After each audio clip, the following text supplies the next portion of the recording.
Welcome to Wife Cheating Story. I hope you have an enjoyable and relaxing time listening. Let's get started.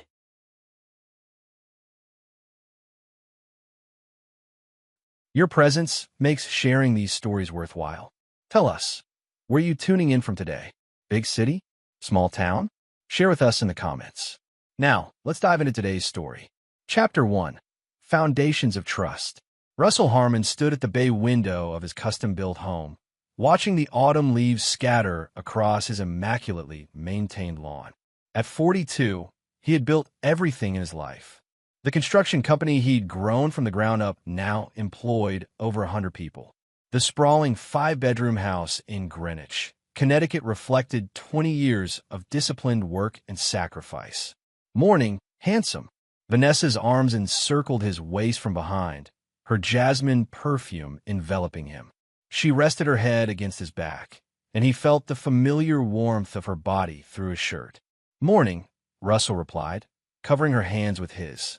After 12 years of marriage, her touch still calmed the relentless drive that pushed him forward each day. Russell turned to face his wife. At 39, Vanessa still carried the ethereal beauty that had stopped him in his tracks at a gallery opening all those years ago. Her auburn hair caught the morning light, framing high cheekbones and clever green eyes. He brushed a strand from her face. "Big meeting today?" she asked, smoothing his tie. "Department of Parks contract. If we land it, we'll be set for the next 3 years." He kissed her forehead. "Should be home by 7. Want to do dinner?" "Can't tonight. I've got that charity auction for the Children's Hospital." She sipped her coffee. "But tomorrow's all yours." Russell nodded, gathering his briefcase. "Tell Madeline good luck with those sketches." Their 17-year-old daughter was applying to art schools, following her mother's creative footsteps rather than his practical ones. He'd made peace with that years ago. "Will do." Vanessa handed him his travel mug. "Oh, Noah called. Said he might drop by the site today." Russell's expression tightened almost imperceptibly at the mention of his younger brother. "Great. We could use an extra set of hands." The brothers had always been a study in contrasts. Where Russell was methodical and reserved, Noah was impulsive and gregarious. For years Russell's junior, Noah had bounced between jobs until Russell had brought him into the company 5 years ago. Despite his brother's haphazard work history, Russell couldn't deny Noah's charm with clients or his eye for architectural detail. "He's trying, Russ," Vanessa said, reading his expression. "Give him credit for that." "I always do." Russell kissed her goodbye. More credit than he deserves, probably. The drive to the construction site gave Russell time to review his presentation mentally. The Harmon construction bid for the state park renovation project had been meticulously prepared. Russell had personally walked every inch of the proposed site, identifying potential complications and solutions. As he pulled into the temporary lot beside the partially finished community center, Russell spotted Noah's motorcycle parked haphazardly near the trailers. His brother leaned against a stack of lumber, deep in conversation with Darla Green, the project manager. When Noah caught sight of Russell, he straightened and waved. "There he is, the man with the plan," Noah called, his voice carrying across the site. Several workers glanced up from their tasks, nodding respectfully at Russell. Russell gave a curt nod. "Noah, didn't expect you so early. Thought I'd help Darla with the subcontractor scheduling." Noah's smile revealed perfect teeth, courtesy of the orthodontist Russell had paid for when their parents couldn't afford it. "Plus, I had some ideas for the presentation." Darla, a no-nonsense woman in her 50s with steel gray hair and calculating eyes, handed Russell a tablet. "Your brother made some interesting suggestions for the sustainability section." Russell scrolled through the document, noting several additions highlighted in green. The proposals were good, creative even. He looked up at Noah, who watched him with barely concealed hope. "These might work." Russell nodded, returning the tablet. "Good thinking." Noah's face broke into a wide grin. "See? Told you I'd pull my weight eventually." "Let's see if it helps us land the contract first," Russell replied, but he allowed a small smile. Despite their differences, blood was blood. Their father had drilled that principle into them before his heart gave out in the middle of framing a roof when Russell was 19 and Noah 15. The morning progressed with the controlled chaos of a well-run construction site. Russell moved between supervising concrete pours, reviewing architectural modifications, and finalizing his presentation. By noon, he was satisfied with their progress. "I'm heading to the Department of Parks," he told Darla. "Keep an eye on the East Foundation. I don't like how that soil's settling." "Already on it," she assured him. Noah said he'd stick around all day to monitor it. Russell found his brother adjusting the site plans on a whiteboard in the main trailer. "You staying?" he asked. Noah turned, marker in hand. "Yeah, figured you could use the backup here." He hesitated. "Unless you need me at the presentation?" "No, this is good. Thanks." Russell meant it. "I'll call when it's done." Noah clapped him on the shoulder. "You'll crush it. You always do." As Russell drove to his meeting, he reflected on their relationship. Noah had always been the family favorite, coasting on charm and potential while Russell shouldered responsibilities. Yet there was something genuinely good in his brother that made it impossible to resent him completely. The presentation went even better than expected. The sustainability additions Noah had suggested impressed the committee enough that they extended the discussion by half an hour, asking detailed questions about implementation timelines and cost efficiencies. "Mr. Harmon, your attention to environmental impact while maintaining budget constraints is exactly what we're looking for," the committee chair said as they wrapped up. "We'll have a decision by next week, but I think it's safe to say you've set the bar high." Russell left the meeting with cautious optimism. He called Noah immediately. "Those sustainability points may have just won us the contract," he admitted. "Good work." "Seriously?" Noah sounded genuinely surprised. "That's awesome. We should celebrate. Dinner at Morton's?" "Can't tonight. Vanessa has that charity thing." "Right, the hospital auction." Noah paused. "Well, maybe this weekend. We could take the boat out, just as brothers. Like old times." "Maybe," Russell said, non-committally. "How's the East Foundation?" "Stable now. Darla put in some additional supports." "Good. I'll see you tomorrow then." As Russell drove home, satisfaction settled over him. The business was thriving. His marriage was solid. His daughter was finding her path. He'd built a life of substance and security, everything his father had wanted for him but hadn't lived to see. He pulled into his driveway at 6:30, earlier than expected. The house was quiet when he entered. Madeline was probably at her after-school art program. He loosened his tie and headed upstairs to change before making himself dinner. Russell's phone buzzed with an email notification as he reached the bedroom door. He paused, expecting a follow-up from the Parks Department. Instead, the subject line froze him in place. "Your wife is sleeping with your brother. Check the garden shed at 3 p.m. tomorrow." He stared at the anonymous message, his mind refusing to process the words. Then he deleted it, categorizing it as a cruel prank or a wrong address. Russell Harmon's life was built on concrete foundations. Foundations he had poured himself. Yet as he pushed open the bedroom door, a single thread of doubt had already begun to unravel his certainty. Chapter 2: Fracture Lines. The anonymous email haunted Russell through a sleepless night. Vanessa had returned late from the auction, slipping into bed with a whispered apology and a faint scent of wine. Russell had pretended to be asleep, his mind churning with unwelcome possibilities. Morning arrived with merciful distraction. Russell buried himself in work calls while Vanessa prepared for a meeting with gallery clients. They moved around each other in their usual choreography. Coffee mugs passed, schedules compared, quick kisses exchanged at the door. "Successful auction?" Russell asked casually as Vanessa gathered her portfolio. "Very. We raised almost double last year's amount." She beamed, applying a final touch of lipstick. "Noah's table actually outbid everyone for that weekend in Nantucket." Russell's hand tightened imperceptibly around his coffee mug. "Noah was there?" "Of course. He's on a hospital board now, remember? His networking is finally paying off." She checked her watch. "I've got to run. Dinner tonight?" "Sure." Russell forced a smile. "Have a good day." Once Vanessa left, Russell paced the house, the anonymous message replaying in his mind.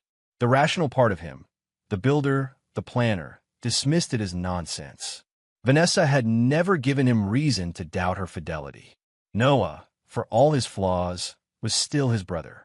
Yet the email had planted a seed of suspicion that took root in fertile soil. Small inconsistencies in recent months suddenly demanded re-examination.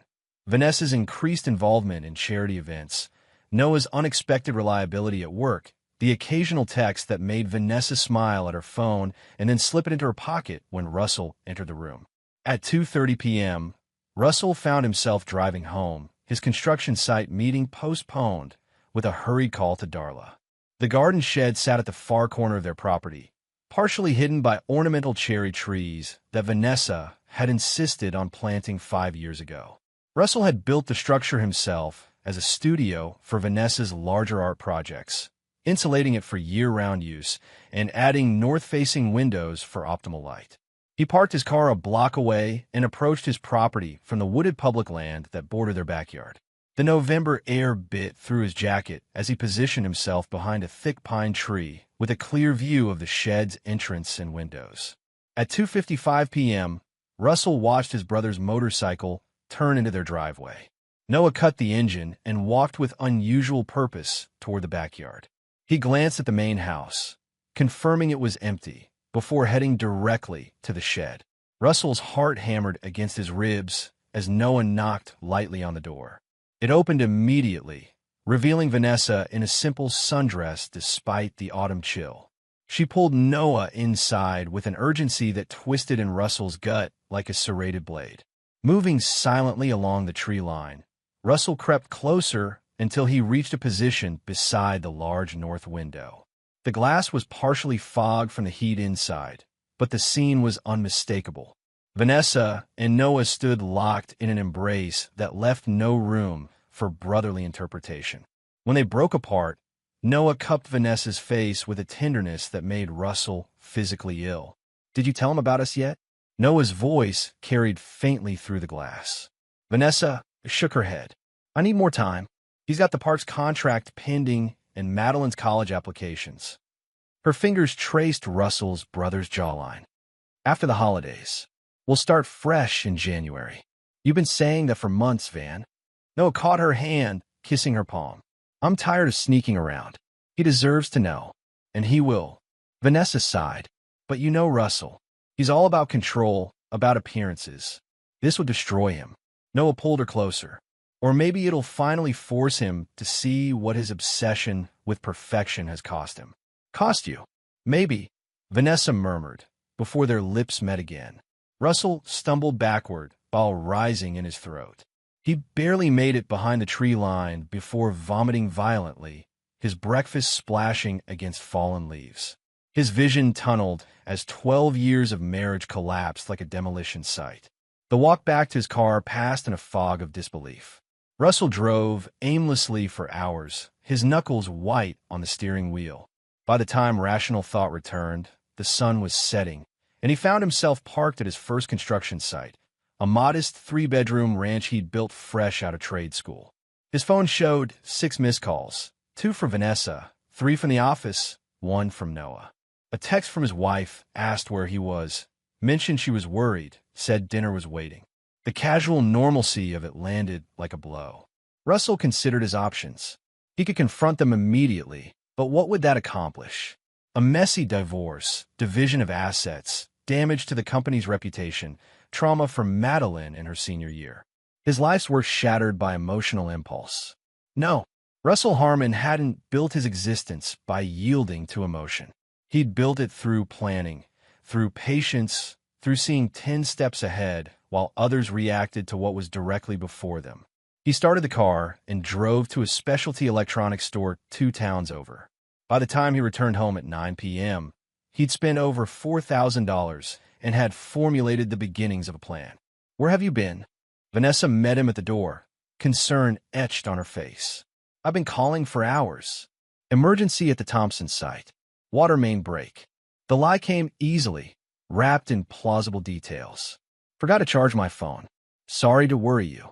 Vanessa studied his face. "You look terrible. Have you eaten? Grab something on the way."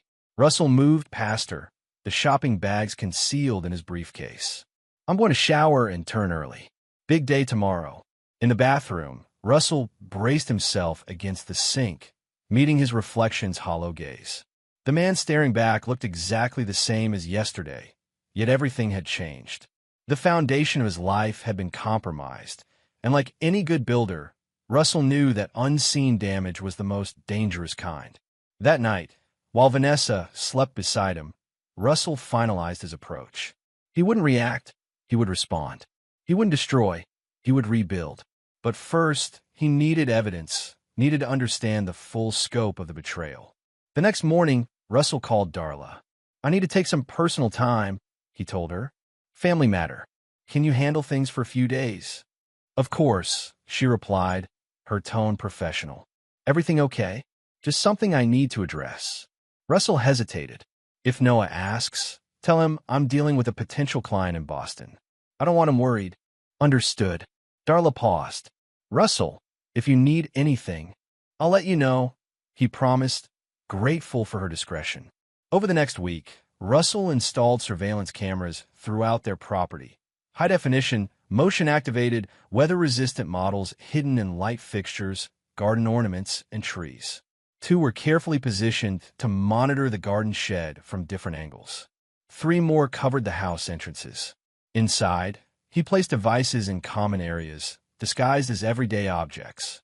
He set up the monitoring system in his office downtown, in a locked cabinet only he could access. Each night after work, Russell reviewed the footage, building a comprehensive picture of the affair. The evidence accumulated like debris after a storm. Noah visited the shed 3 times that week alone. Vanessa's phone conversations, caught on the kitchen camera, revealed a relationship at least 6 months old. Worse were the intimate moments at home. Noah sitting comfortably at Russell's dining table during a family dinner, playing the devoted brother-in-law while his hand briefly squeezed Vanessa's thigh beneath the tablecloth. Vanessa taking calls on the patio, her laugh different, lighter, when she spoke to Noah. Most devastating was the footage of them discussing Russell. "He's so focused on the business, on providing," Vanessa told Noah during one afternoon tryst. "He stopped seeing me years ago. I became another asset to maintain." "You deserve more," Noah replied, stroking her hair. "You deserve passion, spontaneity, not some robot going through the motions of a perfect life." Russell watched their betrayal unfold in digital clarity, his pain calcifying into something harder, colder, more deliberate. By December, he had amassed hours of damning footage, documented text exchanges from Vanessa's synced iPad, and recorded phone calls that left no question about their intentions. They planned to tell him after Christmas, a gift of truth they decided to bestow once the holidays had passed. They discussed how to minimize the financial impact, how to explain to Madeline, how to handle the eventual fallout at the company. What they failed to discuss, what never seemed to enter their calculations, was what Russell himself might do when confronted with their betrayal. In their narrative, he was a predictable obstacle, a problem to be managed rather than a force to be reckoned with. It was their first mistake. It would not be their last. As Christmas approached, Russell finalized the details of his response. He purchased 3 identical USB drives, backing up his evidence in triplicate. He arranged his schedule, confirmed details, set contingencies. Everything proceeded with the precision of a well-executed construction project. The foundation had been poured. Now it was time to build. Chapter 3: Blueprints of Retribution. Russell maintained his facade. At home, he was the same attentive husband, perhaps slightly more distracted with work, giving Vanessa and Noah additional freedom to meet. At the office, he focused on securing the parks contract, which came through with terms even better than anticipated. He approved Noah's promotion to project manager, earning his brother's surprise gratitude and Vanessa's approving smile. "You've seemed happier lately," Vanessa commented one evening as they prepared dinner side by side. "More relaxed." Russell sliced vegetables with methodical strokes. "Have I? Maybe it's the holiday spirit. Or maybe you're finally finding balance." She touched his arm affectionately. "It's good to see." He covered her hand with his own, noting how easily the deception came to her. "I've been thinking about what matters most." "And what's that?" she asked, reaching past him for the olive oil. "Family," Russell said simply. "Loyalty." Something flickered across Vanessa's expression. Doubt, perhaps, or guilt before she turned to the stove. Speaking of family, I invited Noah for dinner tomorrow. Madeline's been asking to see her uncle before she leaves for her campus tour. Good idea, Russell replied. I've been meaning to discuss the Wilson Project with him anyway. The Wilson Project was entirely fictional, a test to see if Noah would pretend knowledge of it later. Sure enough, at dinner the following night, Noah seamlessly incorporated it into conversation. How's the Wilson Project coming along? He asked, refilling his wine glass. Any progress on those permit issues? Russell's daughter Madeline glanced up from her plate. What's the Wilson Project? Another boring office building. Marina development. Noah answered smoothly. Your dad's turning an old industrial dock into luxury apartments. Russell nodded, filing away this confirmation of Noah's willingness to lie. Slowly but surely, the environmental assessment is the current hurdle.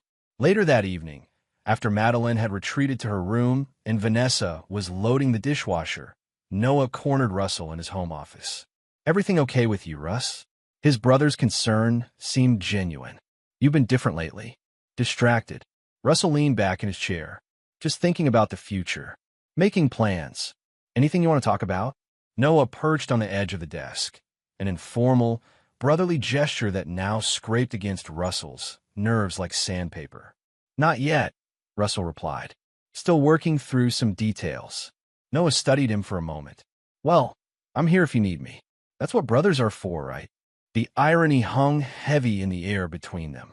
Russell merely nodded, his expression revealing nothing.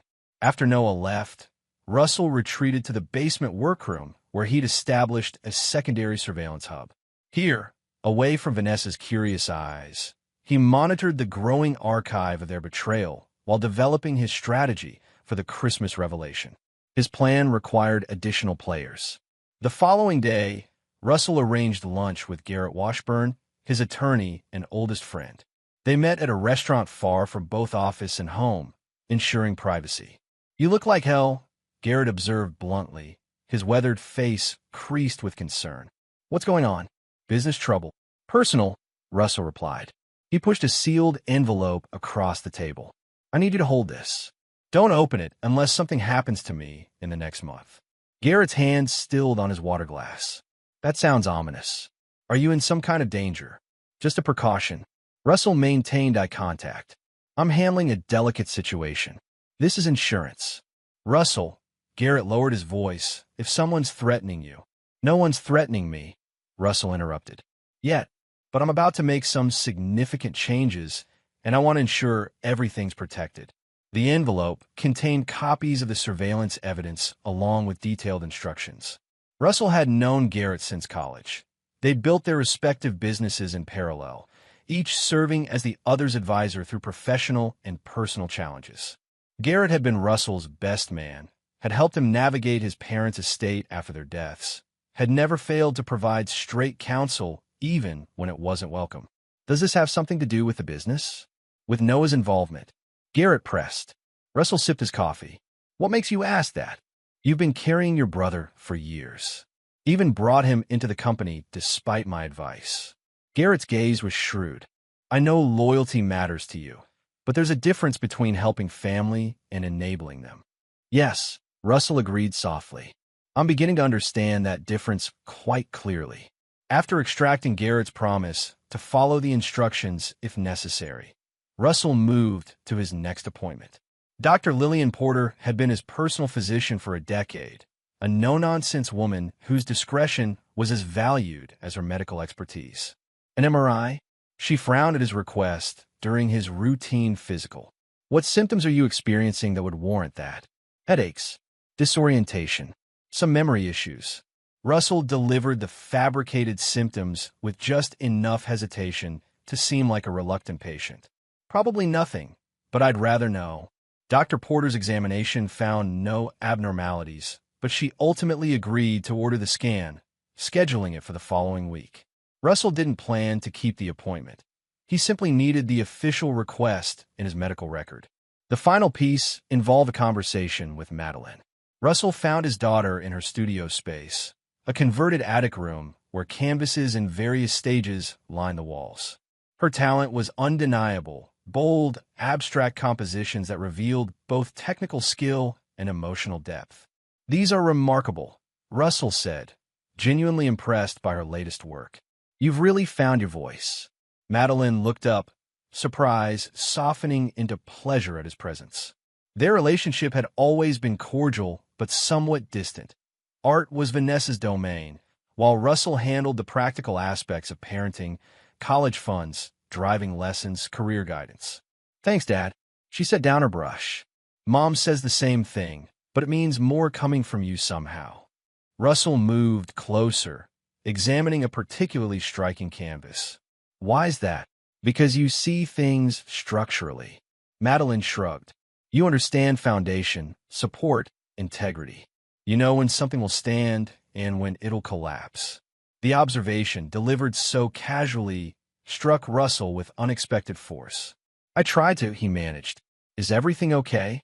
Madeline tilted her head, studying him with the same intensity she applied to her art. "You seem, I don't know, different." Russell considered his response carefully. Madeline was perceptive and fiercely protective of both parents. The last thing he wanted was to draw her into the conflict prematurely. "I've been reassessing some priorities," he finally said. "Work has always come first, sometimes at the expense of relationships. I'm trying to correct that. Better late than never, I guess." Madeline's smile softened any sting in her words. "Mom will be happy to hear that. She's always said you're two different planets in the same orbit, never colliding but never really connecting either." Russell absorbed this characterization of his marriage, accurate in ways he hadn't recognized until recently. "What about you and Noah? How would you describe that relationship?" Madeline considered the question. "Uncle Noah's fun, but kind of exhausting sometimes. All that charm gets slippery after a while, you know? Like you can't quite get a grip on who he actually is." She returned to her painting. "Why do you ask?" "Just curious." Russell moved toward the door. "He's been around more lately. Wanted to make sure you were comfortable with that." "He's fine." Madeline applied a bold stroke of crimson to her canvas. "But between us, I'd rather have your steady reliability any day. At least I always know where I stand with you." The conversation provided Russell with crucial insight. Madeline's loyalty, while divided between her parents, was fundamentally secure. She would weather the coming storm with the resilience she'd inherited from him. By mid-December, Russell had established all necessary groundwork for his plan. The surveillance system continued capturing damning evidence daily. His legal affairs were in order, with Garrett positioned as both witness and executor if needed. The medical record established a potential explanation for any unusual behavior, should his actions be questioned later. Most importantly, Russell had mapped the emotional landscape surrounding his targets. Vanessa's guilt manifested in overcompensation, elaborate holiday decorations, increased attention to family traditions, careful inquiries about Russell's gift preferences. Noah's manifested as avoidance, missed family dinners, delayed project reports, vague excuses about personal commitments. Both believed they controlled the narrative, that Russell remained oblivious to their betrayal. This misconception was his greatest advantage. The final component fell into place when Vanessa announced their Christmas plans. Dinner at home on Christmas Eve with Madeline, Noah, and Garrett, a tradition of including orphan friends, followed by their annual Christmas Day open house for business associates and neighbors. "I thought we'd do something special this year," Vanessa said, reviewing her guest list at the kitchen island. "Individual gifts for our closest people instead of the usual gift cards." Russell, reviewing construction documents beside her, looked up with interest. "What did you have in mind?" "Something personal, meaningful." She tapped her pen against the paper. "For Madeline, I found a first-edition book on Frida Kahlo. For Garrett, vintage scotch. For Noah," she hesitated slightly, "I thought maybe those concert tickets he's been talking about." "Good ideas," Russell nodded. "I'd like to contribute something as well." "For each of them." Vanessa glanced at him in surprise. Russell typically delegated gift-giving to her, supplying his credit card but little input. "Really? That would be wonderful." "I was thinking something technological," Russell continued. "Everyone can use additional storage these days. Like external hard drives? Vanessa looked dubious. Not very festive. Russell allowed a small smile. Trust me, I'll make it special. 3 days before Christmas, Russell made his final preparations. He carefully selected footage from his surveillance archive, organizing separate compilations for Vanessa, Noah, and a much more limited version for Garrett. Each USB drive was loaded with its designated content, then wrapped in identical small boxes with personalized gift tags. For Vanessa's compilation, Russell included their most intimate betrayals, her disparaging comments about their marriage, her discussions with Noah about dividing assets, moments of physical affection in spaces Russell considered sacred, their home, the garden he'd landscaped for her birthday, even their bed on one occasion when Russell had been working late. For Noah's, Russell emphasized the brotherhood betrayal. Conversations where Noah had criticized Russell's character, business decisions made to undermine Russell's authority at the company, explicit recordings of physical involvement, with Vanessa interspersed with footage of Noah accepting Russell's professional support and financial assistance. For Garrett, Russell provided only enough evidence to establish the affair's existence and his awareness of it, along with a time-stamped document outlining Russell's mental state and intentions. This USB also contained legal instructions to be implemented depending on how events unfolded. On December 23rd, Russell placed the wrapped USB packages in his office safe, then drove to the construction company for a final review of his professional arrangements. While there, he transferred significant operational authority to Darla through a series of subtle organizational changes, officially labeled streamlining for growth. When questioned about these adjustments by the financial controller, Russell explained them as preparation for expanding into new markets after the new year. The explanation was accepted without further inquiry. Russell's business acumen had earned him considerable latitude with his executive team. That evening, as Russell finalized his preparations, Vanessa received a text message. From his monitoring station, Russell watched her read it, observed the color drain from her face, noticed her hands tremble as she typed a response. Though he couldn't see the message content, her reaction told him everything he needed to know. Someone had sent her a warning. Someone had compromised his plan. Russell adjusted his timeline immediately. If Vanessa had been alerted, Noah had likely been warned as well. He needed to act before they could coordinate a response. Christmas Eve would now be the moment of revelation, not Christmas Day as originally planned. The audience would be smaller, the impact more concentrated. The stage was set for a more intimate destruction. Russell pocketed the key to his safe, straightened his tie, and prepared to join his wife for dinner. Whatever warning they'd received, it was already too late. The trap had been set months ago, and they'd been walking deeper into it with every secret meeting, every whispered conversation, every betrayal. Tomorrow would bring gifts no one would ever forget. Chapter 4. The Gathering Storm. Christmas Eve morning broke with perfect seasonal splendor, a light dusting of snow blanketing Greenwich overnight, just enough to transform the landscape without disrupting travel plans. Russell woke early, watching pale sunlight illuminate the pristine white yard. In the distance, the garden shed stood like a miniature gingerbread house, innocent under its snow cap. Beside him, Vanessa slept fitfully, her brow furrowed, even in unconsciousness. Since receiving the mysterious text, she'd been uncharacteristically tense, checking her phone constantly and initiating unnecessary conversations about trivial household matters. Twice she'd mentioned Noah's name in casual contexts, as if determined to normalize his presence in their discussions. Russell slipped from bed without waking her and dressed in running clothes. The Christmas Eve run had been his tradition for years, 5 miles regardless of weather, a personal ritual that cleared his mind for the holiday obligations ahead. Today it would serve a different purpose. The frigid air burned his lungs as Russell established his pace. 3 blocks from home, he diverted from his usual route toward the modest apartment complex, where Noah had lived since Russell had brought him into the company. Russell had a key. He'd co-signed the lease, another act of brotherly support that now tasted like ash. Noah's motorcycle was parked under its protective cover, frost sparkling on the tarp. Russell entered silently, listening for movement. From the bedroom came the sound of Noah's distinctive snore, a childhood trait that had once been the subject of brotherly teasing during camping trips with their father. Moving systematically through the apartment, Russell gathered what he needed: Noah's laptop, his external backup drive, and, most critically, his phone, left carelessly charging on the kitchen counter. Russell connected each device to a small electronic tool he'd acquired from a digital security specialist, cloning their contents in minutes. He returned everything to its exact position and departed, leaving no trace of his visit.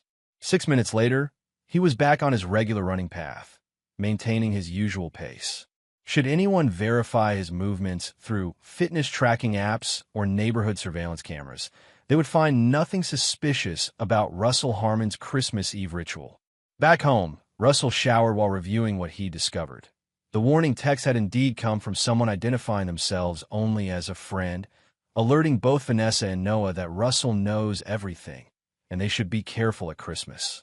The message had triggered a flurry of panicked communications between the lovers, debate about whether to confront Russell immediately or proceed with their original timeline, and ultimately a decision to act normal, while expediting their post-holiday plans.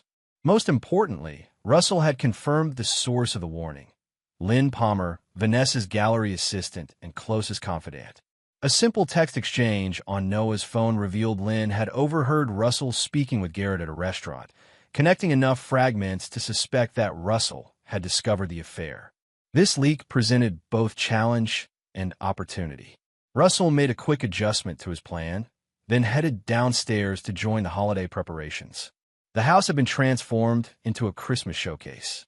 Vanessa had outdone herself this year, perhaps driven by subconscious guilt.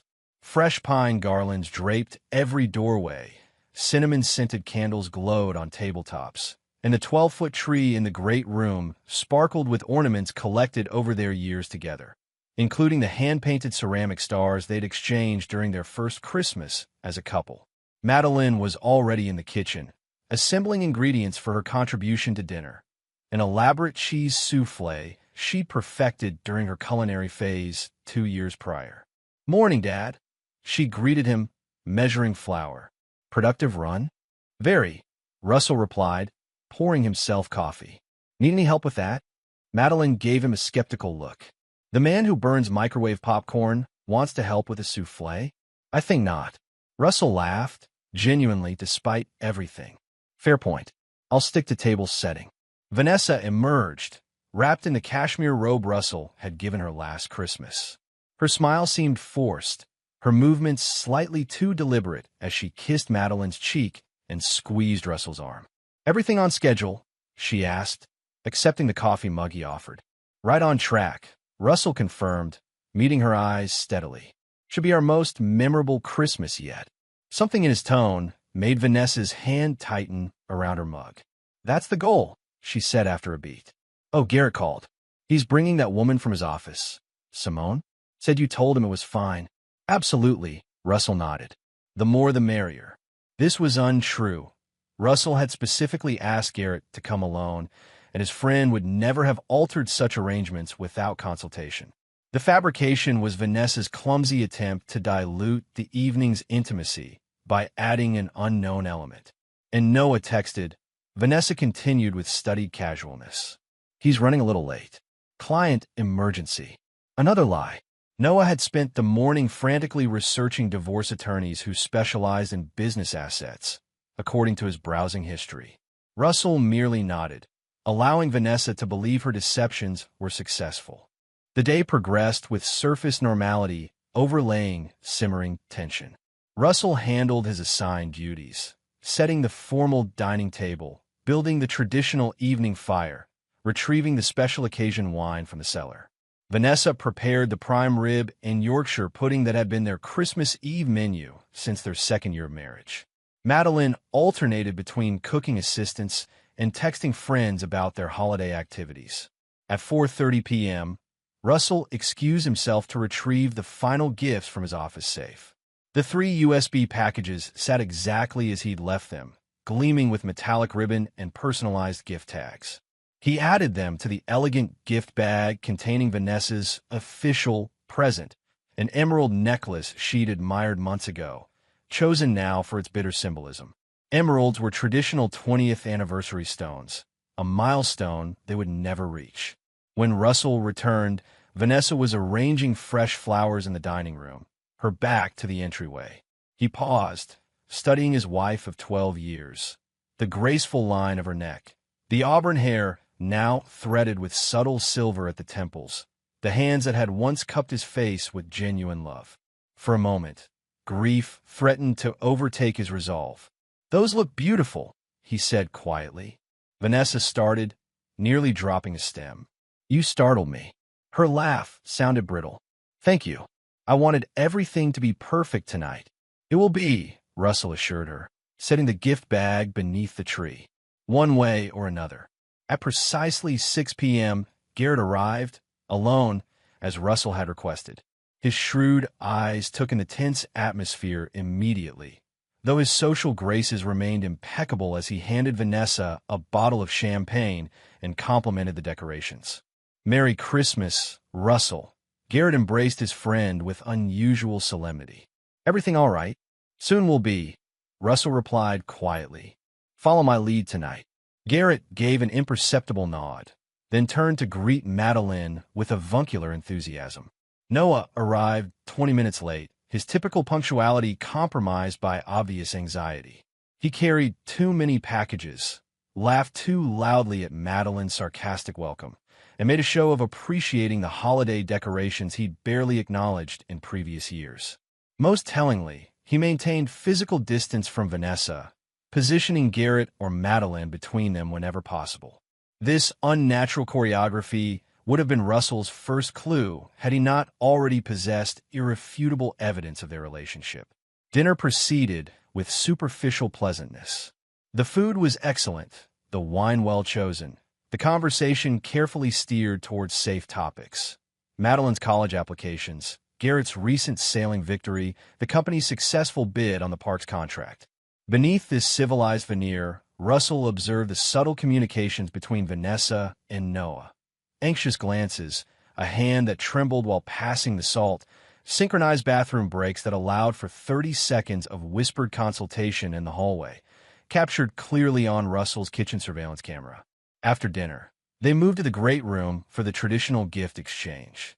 Russell positioned himself near the tree, assuming the role of distribution that had always been Noah's in previous years.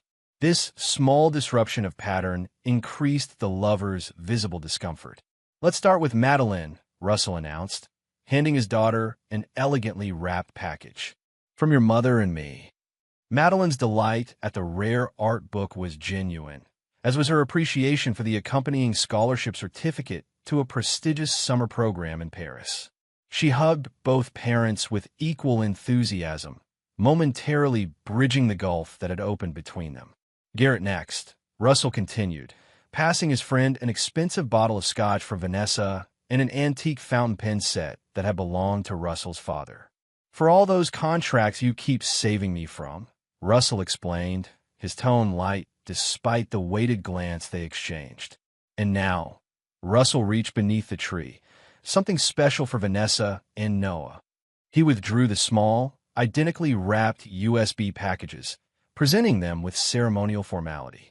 "I put a lot of thought into these," he said, his voice steady.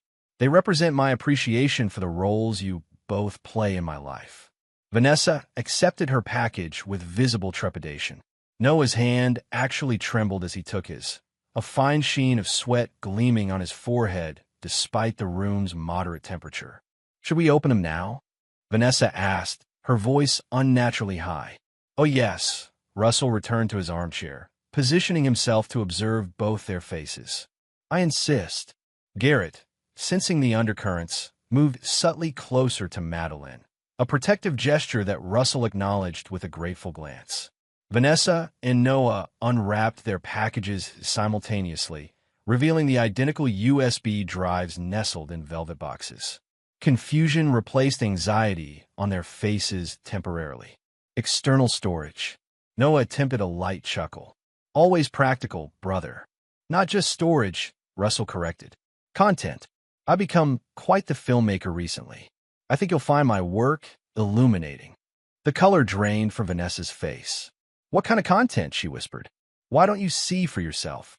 Russell suggested. Madeline, would you mind getting my laptop from the study? And the portable projector? Sure. Madeline rose, oblivious to the tension thickening the air. Movie night on Christmas Eve? New tradition. Something like that. Russell smiled tightly. Hurry back. The moment Madeline left the room, Vanessa lunged to her feet. Russell, whatever you think you know. I don't think, Russell interrupted calmly. I know. 6 months, 3 weeks, and 4 days. That's how long it's been happening. Initially in hotels, the Marriott on Westchester Avenue was your favorite. Then the gallery after hours.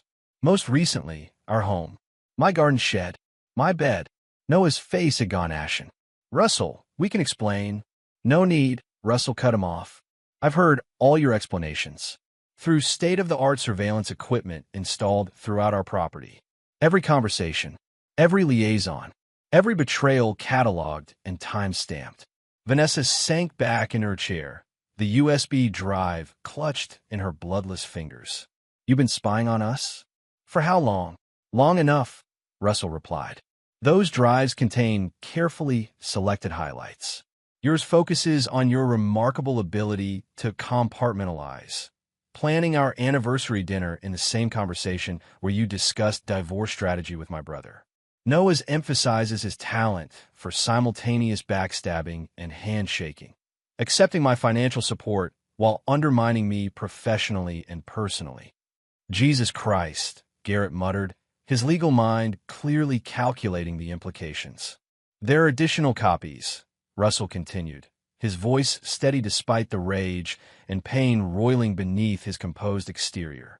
One in my attorney's possession, one in my safe deposit box, one with a digital security service programmed to release the content to specific parties if I don't enter a monthly code.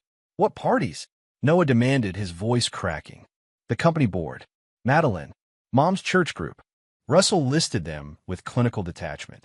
I believe they call it mutually assured destruction. Madeline's footsteps sounded in the hallway, returning with the requested electronics. Russell raised a finger to his lips in warning. Not a word in front of her. We'll continue this discussion after she's gone to her friend's party at 10. Vanessa and Noah froze in tableau, the evidence of their betrayal clutched in trembling hands as Madeline re-entered bearing Russell's laptop. Got it, she announced cheerfully. What are we watching? Nothing right now. Russell smoothly pivoted. I just remembered the battery needs charging. Why don't we finish opening gifts first?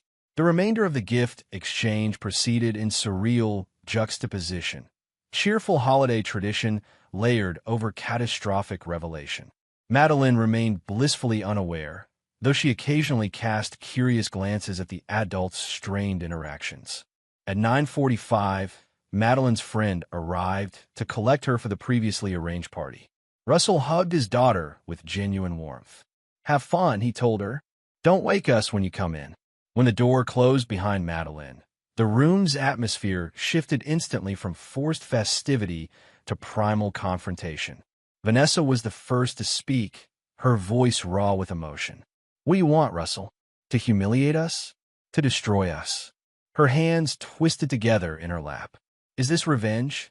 This is consequence, Russell corrected, pouring himself another measure of scotch. Garrett, would you mind giving us some privacy? This is family business. Are you sure? Garrett's concern was evident. I'm happy to stay if you need a witness. I have all the witnesses I need. Russell gestured toward the ceiling, where one of his hidden cameras was positioned in a smoke detector. But thank you. After Garrett's reluctant departure, Russell settled into his chair, studying the two people who had betrayed him most profoundly. Their performance of righteousness had evaporated, replaced by the naked fear of exposure. So, Russell said quietly, shall we discuss terms? Chapter 5. Terms of Engagement. A heavy silence blanketed the room after Garrett's departure. Russell remained seated, one leg casually crossed over the other, the picture of composure. Vanessa and Noah had instinctively drawn closer together on the sofa, united now in their exposed guilt. Terms. Noah finally broke the silence, his voice hoarse. What kind of terms are you offering? Russell took a measured sip of scotch. I'm not offering anything. I'm dictating conditions under which we all might survive this with minimal collateral damage. You can't be serious, Vanessa whispered, her face ashen beneath her carefully applied makeup. You're threatening to destroy our lives unless we— What? Beg forgiveness? Crawl away in shame. Destruction is coming regardless, Russell replied evenly. The question is scope and scale. Right now, this remains contained, a private betrayal with private consequences. If you fight me, it becomes public, professional, legal.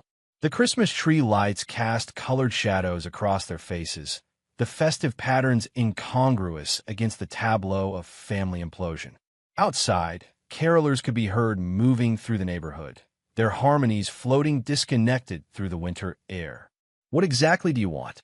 Noah leaned forward, attempting to reclaim some control of the situation. Russell set down his glass. First, complete honesty. How long has this been going on? The real timeline, not what I've pieced together from surveillance.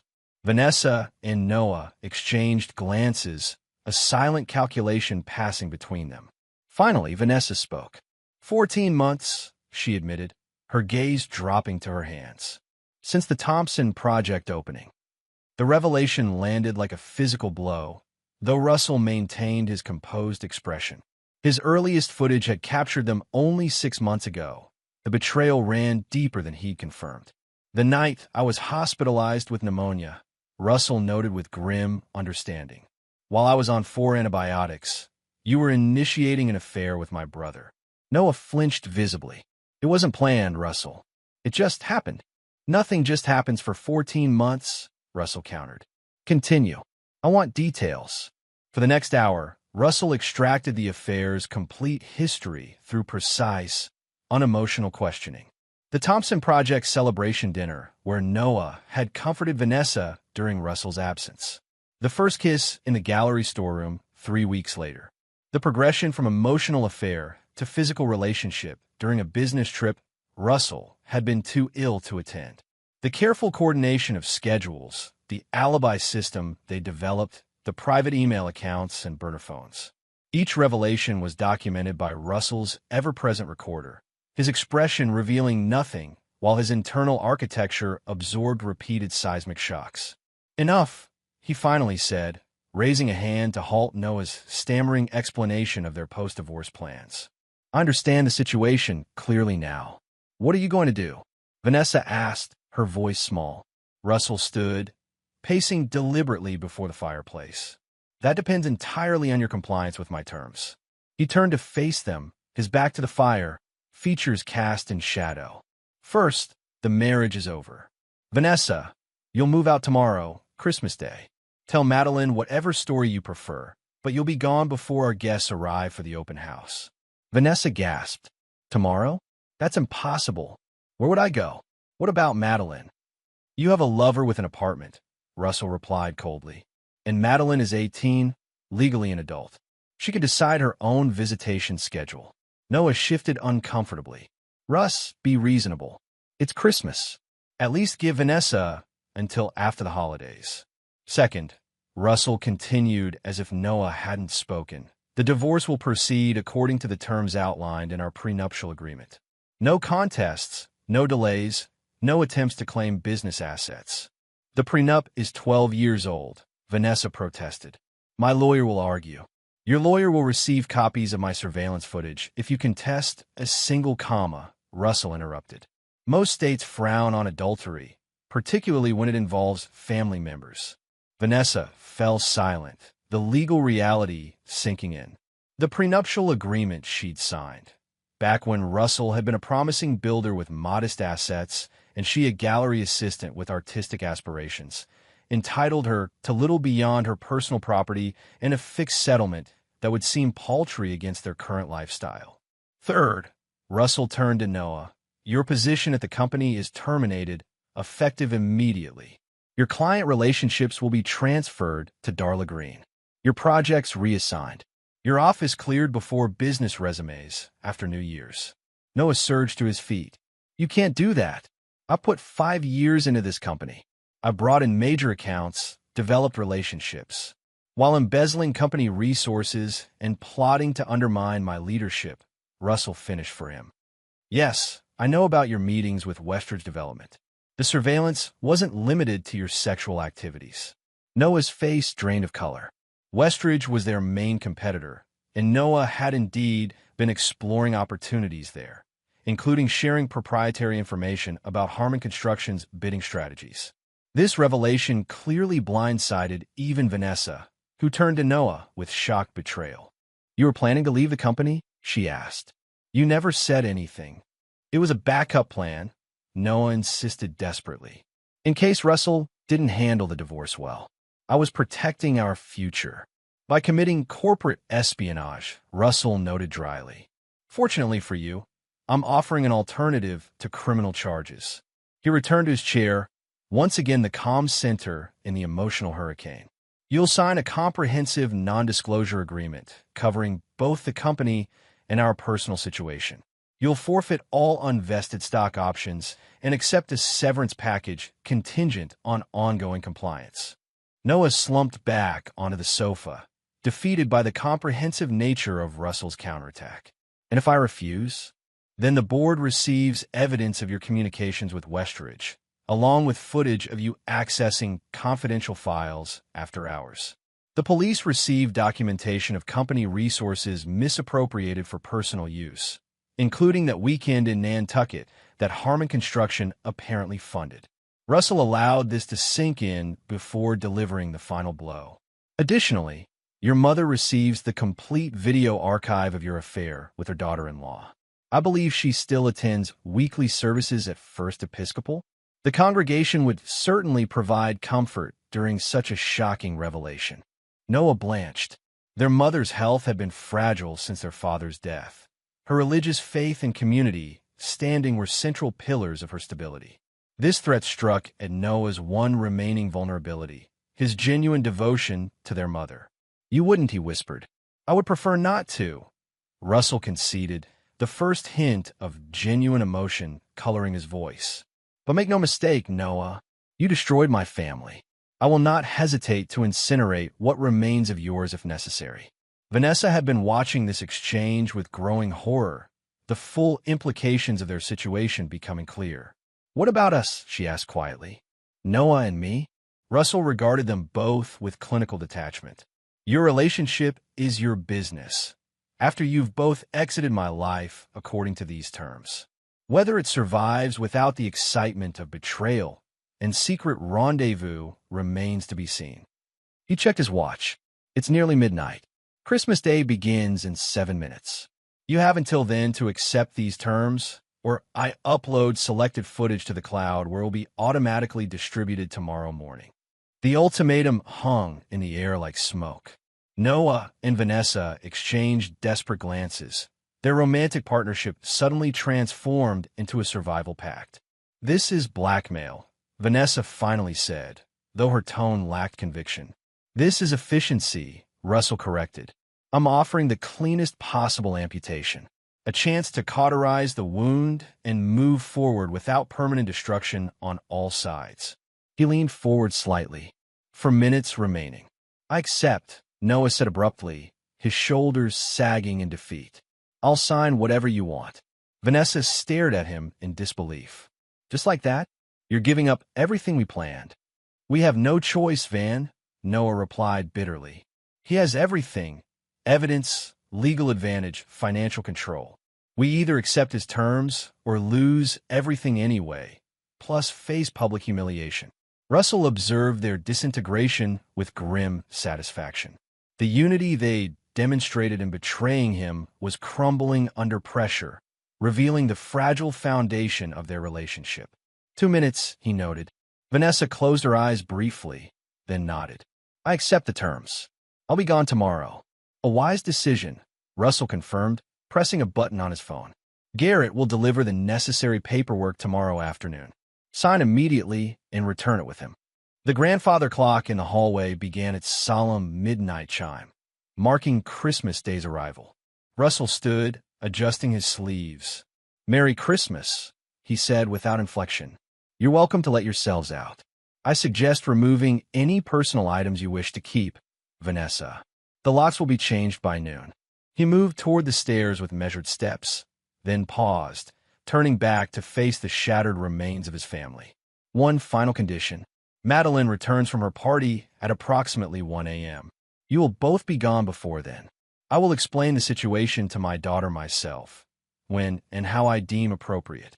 Without waiting for acknowledgement, Russell ascended the stairs to the master bedroom, closed the door, and finally allowed his composed facade to crumble.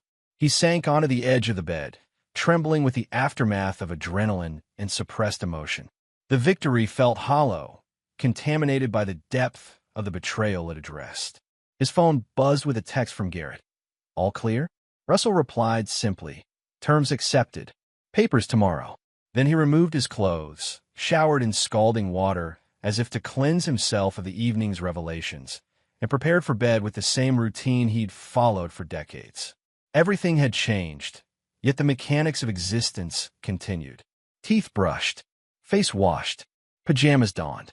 He lay in the center of the king bed that had, until tonight, been shared with Vanessa for 12 years.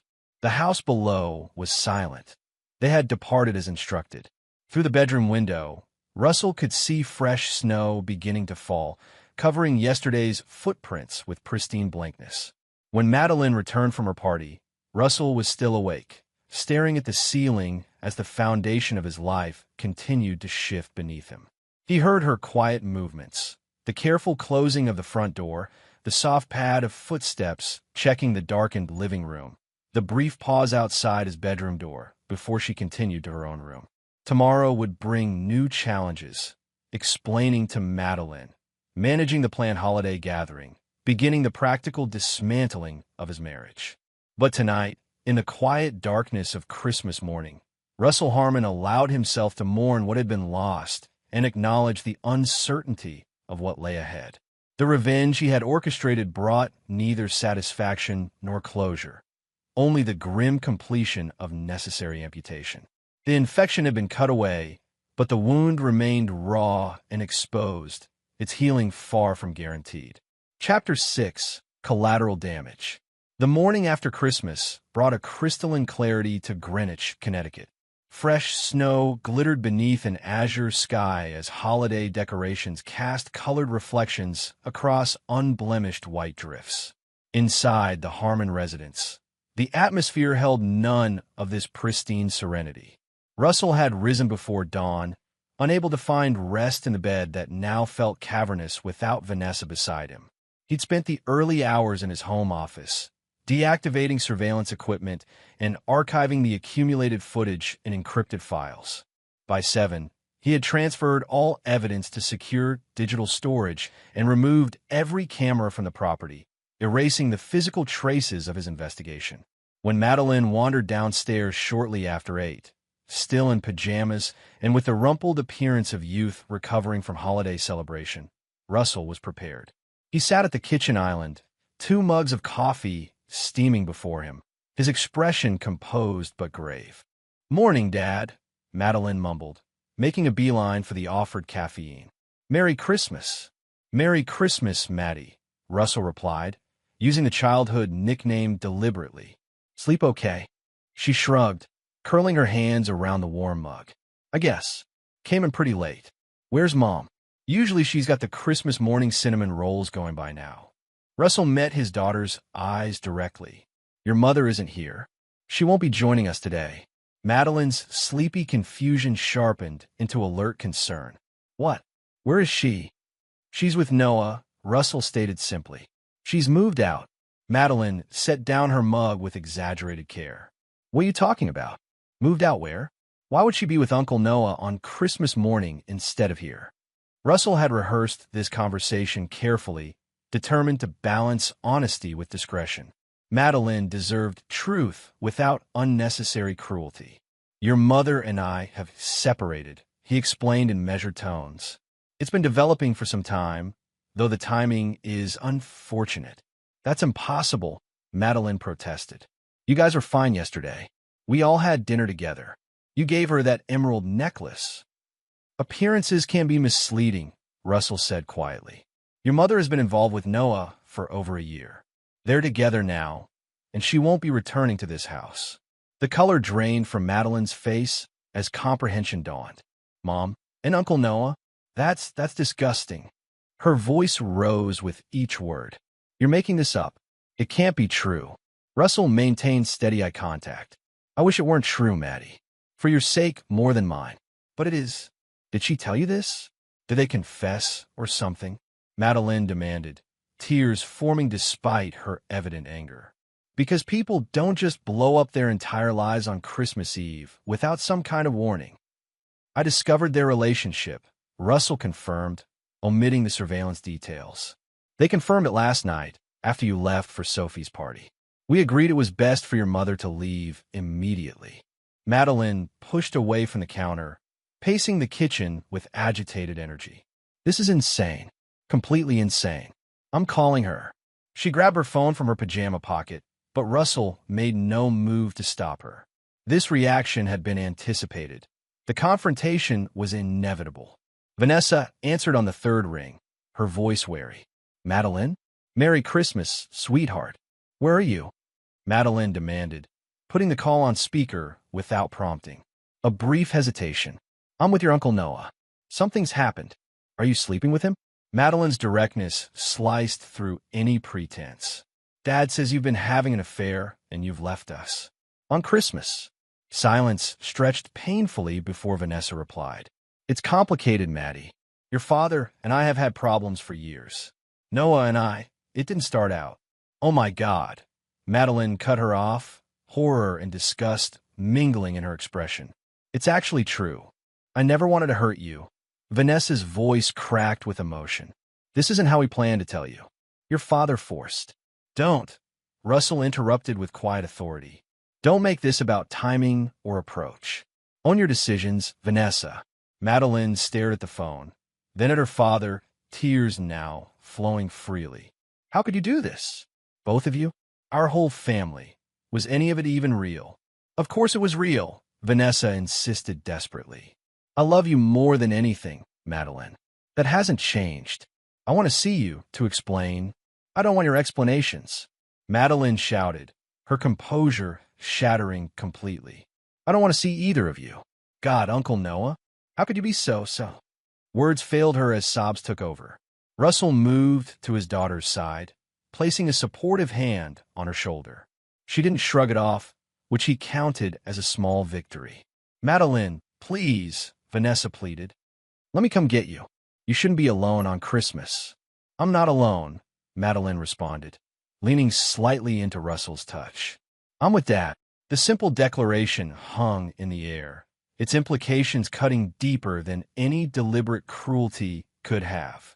In that moment, Madeline had chosen sides, and Vanessa understood the magnitude of what she'd lost. I see. Vanessa's voice had gone very quiet. When you're ready to talk, I'll be here. Don't hold your breath, Madeline snapped, ending the call with trembling fingers. She turned to Russell, anger temporarily overshadowing grief. Did you know? Before yesterday, I mean. Were there signs I missed? Russell considered his response carefully. There were inconsistencies I noticed eventually, he acknowledged. But I trusted them both completely.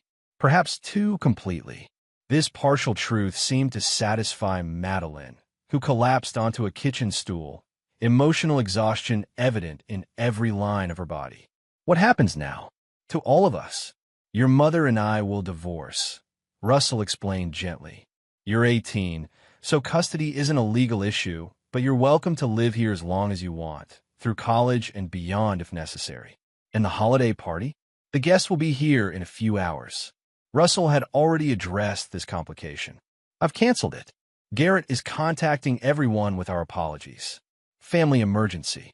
Madeline nodded, seemingly relieved to be spared the performance of holiday cheer. What about Noah? Is he still working for you? No. Russell's tone hardened slightly. His employment has been terminated. Good, Madeline said with unexpected vehemence. He deserves worse.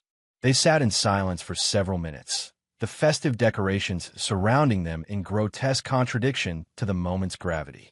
Finally, Madeline looked up at her father, her expression vulnerable yet determined. I'm supposed to go to Boston tomorrow, she said, referring to her planned visit to potential colleges. Do you think I should cancel? Russell recognized the importance of this question. Madeline was seeking guidance on whether to allow this crisis to derail her future plans, whether normal life could or should continue amid emotional devastation. I think you should go, he advised gently. Education remains important, regardless of family difficulties, and some distance from this situation might provide helpful perspective. Madeline nodded slowly. Will you be okay? Here alone? The question caught Russell off guard. Throughout the marriage, he had been the family's emotional foundation. No one had ever inquired about his well-being with such genuine concern. I'll manage, he assured her, touched by her consideration. I've got the business to focus on, and Garrett will help with the legal details. Madeline studied him with surprising perception. You're being really calm about all this. If it were me, I'd be destroying everything they own. A flicker of genuine amusement crossed Russell's face. Who says I'm not? This hint of retribution seemed to satisfy something in Madeline. She straightened slightly, wiping away tears with renewed resolve. What can I do to help? Live your life, Russell said simply. Focus on your art, your college applications, your future. That's the best possible response to their choices. Madeline considered this, then nodded decisively. Okay, but I'm still going to hate them for a while. That's your right, Russell acknowledged. Just don't let that hatred define you. They made their choices. We make ours. The remainder of Christmas Day passed in subdued activity. Russell and Madeline abandoned most holiday traditions, instead working together to reorganize the house, removing family photos that featured Noah, relocating Vanessa's personal items to the guest room for later collection, systematically reclaiming the space as their own. By evening, the physical evidence of betrayal had been largely erased, though emotional aftershocks continued to reverberate through quiet moments. They ordered Chinese food, an unprecedented departure from holiday tradition, and ate in the den while watching action movies that required minimal emotional investment. As promised, Garrett arrived late afternoon with legal documents for Russell's review. While Madeline retreated upstairs to pack for her Boston trip, the two men spoke quietly in Russell's office. Both signed without argument, Garrett confirmed, passing over the separation agreement and non-disclosure contracts. Vanessa looked shell-shocked. Noah seemed almost relieved, like he's been expecting consequences for years and is just glad the waiting is over. Russell examined the signatures with clinical detachment. Any issues I should know about? Vanessa mentioned challenging the prenup, but I reminded her about your evidence archive. Garrett hesitated. Russell, are you sure about this approach? It's legally sound, but extraordinarily severe. They'll have minimal assets, restricted professional options. They'll survive, Russell interrupted without looking up. They found each other very comforting during their betrayal. That comfort can sustain them now. Garrett studied his oldest friend with professional concern. And you? How will you survive? Russell finally raised his gaze from the documents. By removing the infection before it destroys everything I've built. The company will weather this, Garrett assured him. I've prepared statements explaining Noah's sudden departure, family relocation, nothing scandalous. Darla Green is already contacting his clients to ensure continuity. Good, Russell nodded. In the other matter, Garrett withdrew a final document from his briefcase. As requested, control transfers immediately, though the public announcement won't happen until after New Year's. This paper represented Russell's most significant countermeasure. Effective immediately, Darla Green would assume operational control of Harmon Construction as Chief Operating Officer, with Russell stepping back to a strategic advisory role. This organizational restructuring protected the company from any instability caused by Russell's personal situation, while positioning it for continued growth regardless of his emotional capacity. You're sure about this? Garrett pressed. You've run this company since you were 22. It's been your entire identity. Not my entire identity, Russell corrected, signing the document without hesitation. Just the most visible part. After Garrett departed, Russell found Madeline in her studio, half-heartedly sorting through art supplies for her trip.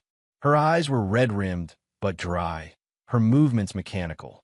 All set for tomorrow? He asked. leaning against the doorframe. I guess, she shrugged.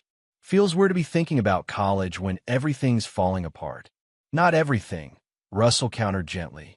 Just one relationship. An important one, certainly, but not the foundation of your existence. Madeline looked up, her expression haunted. Isn't it, though? Parents are supposed to be forever. The one constant. If that can just disintegrate, what can we actually count on? The question cut to the heart of Russell's own struggle. The fundamental reassessment of certainty that betrayal necessitates. He moved into the room, sitting beside his daughter on the paint-splattered bench. We can count on our responses, he said carefully. Not on circumstances remaining perfect, not on other people's choices, but on our own capacity to adapt and rebuild when necessary. Like your buildings, Madeline noted with unexpected insight. You're always talking about flexible foundations that can absorb shocks without cracking. Russell smiled faintly. Exactly like that. Good design anticipates stress and incorporates it into the structure. Madeline leaned against his shoulder, a childhood gesture she'd largely abandoned in recent years. I'm still going to be mad for a long time. Of course, Russell agreed, putting his arm around her. Anger has its purpose in the rebuilding process. Just don't let it become the foundation itself. They sat together in companionable silence until Madeline yawned, the emotional exhaustion of the day finally catching up with her. Russell sent her to bed with promises to drive her to the train station in the morning, then returned to his own room.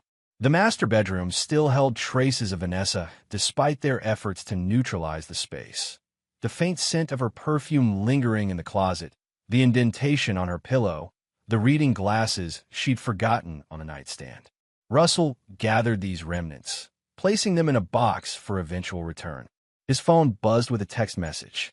Noah's name appeared on the screen, an unwelcome intrusion into the evening's fragile equilibrium. Russell almost deleted it unread, but professional instinct prevailed. Information, even painful, had value. I know you hate me now, and you should, but there's something you need to know about the Westridge situation. Call me when you're ready. It's important.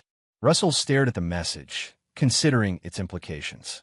Noah had admitted to corporate espionage during last night's confrontation, but the text suggested additional complications. Was this a genuine warning or merely a ploy to re-establish contact?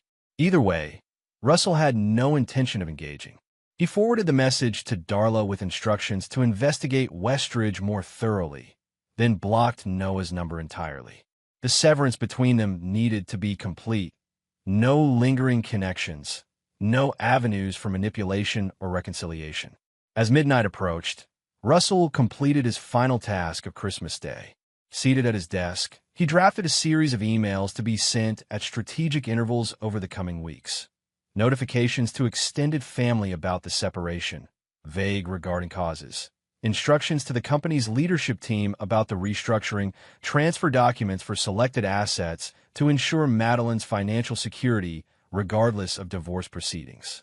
Each message represented another structural support in the new reality Russell was constructing from the wreckage of betrayal. The architect in him recognized that rebuilding required more than simply removing damaged elements. It demanded comprehensive reimagining of the entire design. The last email went to Lynn Palmer, Vanessa's gallery assistant, who had attempted to warn the lovers about Russell's discovery. The message was brief but clear. Her employment would continue unaffected by the divorce, but any further involvement in personal matters would result in immediate termination. Russell held no particular animosity toward the young woman.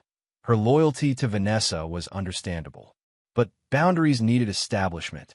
Task complete, Russell finally allowed himself the release of genuine emotion.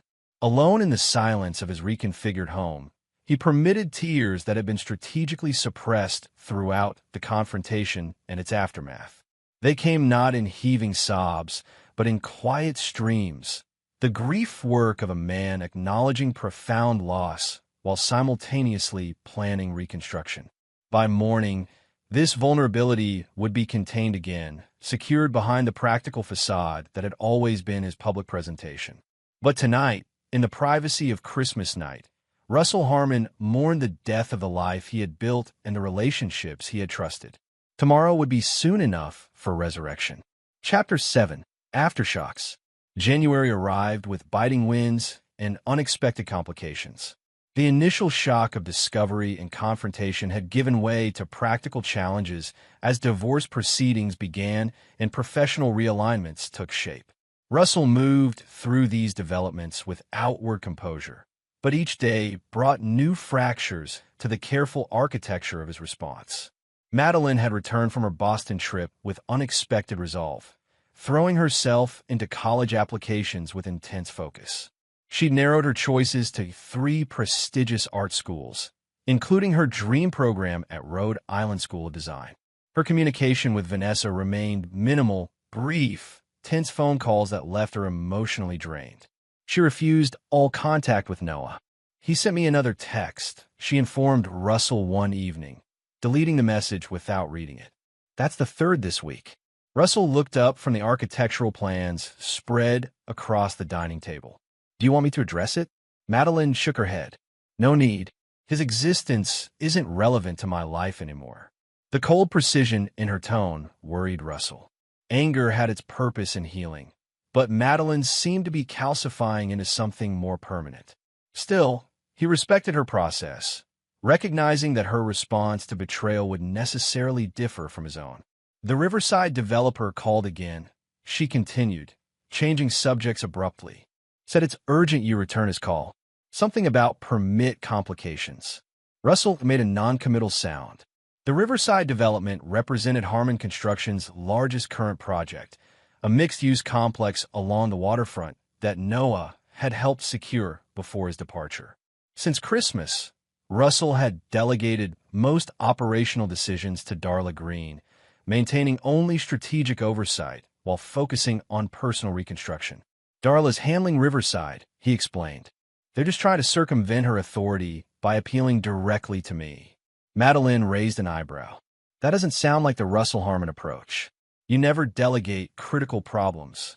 Perspectives change, Russell replied simply. What he didn't share was the growing suspicion that Noah had compromised more than just their family relationship. 3 weeks of forensic accounting had revealed financial irregularities in several projects Noah had managed. Nothing overtly criminal, but questionable allocations and unauthorized discounts that benefited specific contractors. More concerning were the communication records showing extensive contact between Noah and Jason Westridge, owner of their main competitor. The Riverside development stood at the center of these concerns. Noah had negotiated unusually favorable terms for certain subcontractors who, investigations revealed, maintained close relationships with Westridge Construction. The permit complications mentioned by the developer had emerged immediately after Noah's departure, suggesting predetermined triggers rather than coincidental timing. Russell's phone buzzed with Darla's dedicated ringtone. He excused himself to take the call in his office, closing the door for privacy. "We got a problem," Darla stated without preamble. The environmental report for Riverside just came back.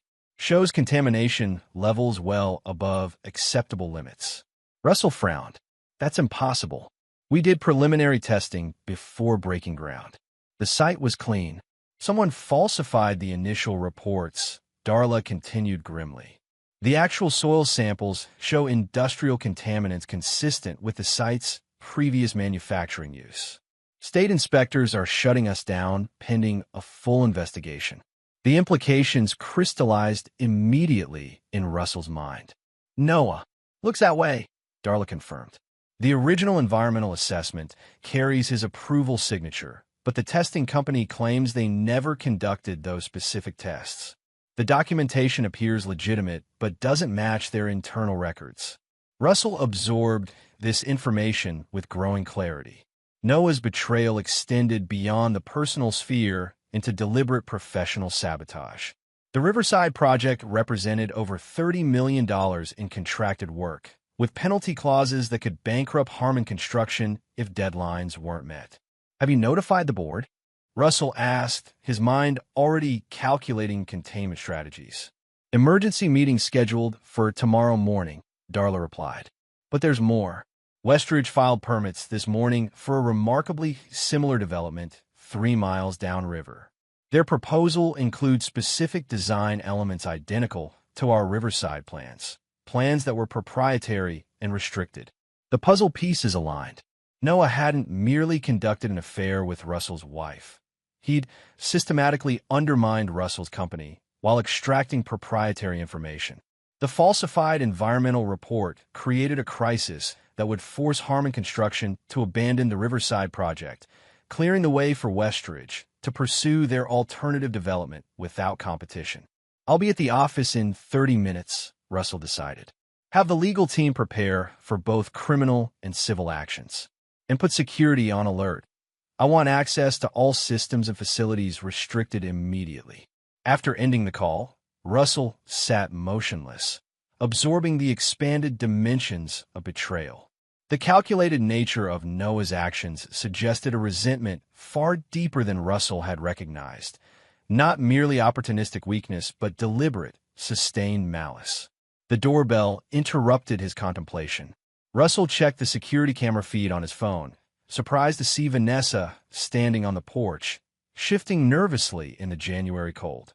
In the 3 weeks since Christmas, she had communicated only through attorneys, maintaining the strict separation Russell had imposed.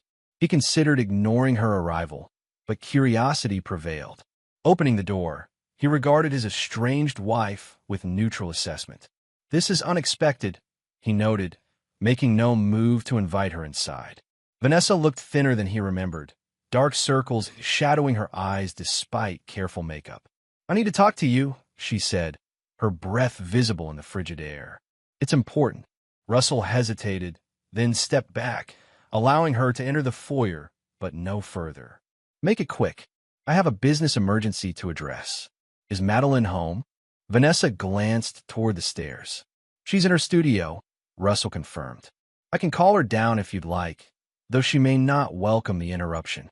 Vanessa shook her head quickly. "No, it's you I need to speak with." She hugged herself against the emotional chill between them.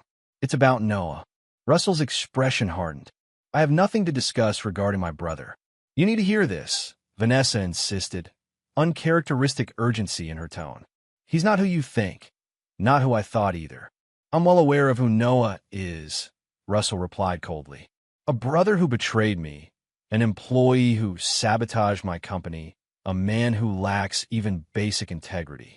It's worse than that." Vanessa's voice dropped to near whisper. "He's been planning this for years, Russell. The affair, the company information, all of it. He talked about destroying you like it was some kind of mission." Despite himself, Russell's interest sharpened. "Explain." Vanessa glanced toward the living room. "Can we sit? This isn't a doorway conversation." Russell led her to the formal living room, a space they had rarely used as a family, now stripped of personal photographs and mementos. They sat on opposite ends of the sofa, the physical distance emblematic of their estrangement. "Noah changed after Christmas," Vanessa began, twisting her hands in her lap. "Once we were exposed, once he lost his position at the company, it was like a mask dropped. All the charm, the attentiveness, it just vanished. Shocking that betrayal lacks sustainability," Russell observed dryly. Vanessa flinched but continued. "2 nights ago, he was drinking heavily, talking about how you've always had everything. The company, family respect, financial success. He said this was always the plan from the moment you brought him into the business." "What plan specifically?" Russell pressed, focusing on extractable intelligence rather than emotional content. "To take everything from you," Vanessa replied simply. "The company through industrial espionage and sabotage. Me through the affair, which he admitted was initially strategic rather than emotional. Even Madeline, he talked about becoming her stepfather, about redirecting her loyalty and affection." Russell processed this with clinical detachment, noting that it aligned with emerging evidence from the company investigation.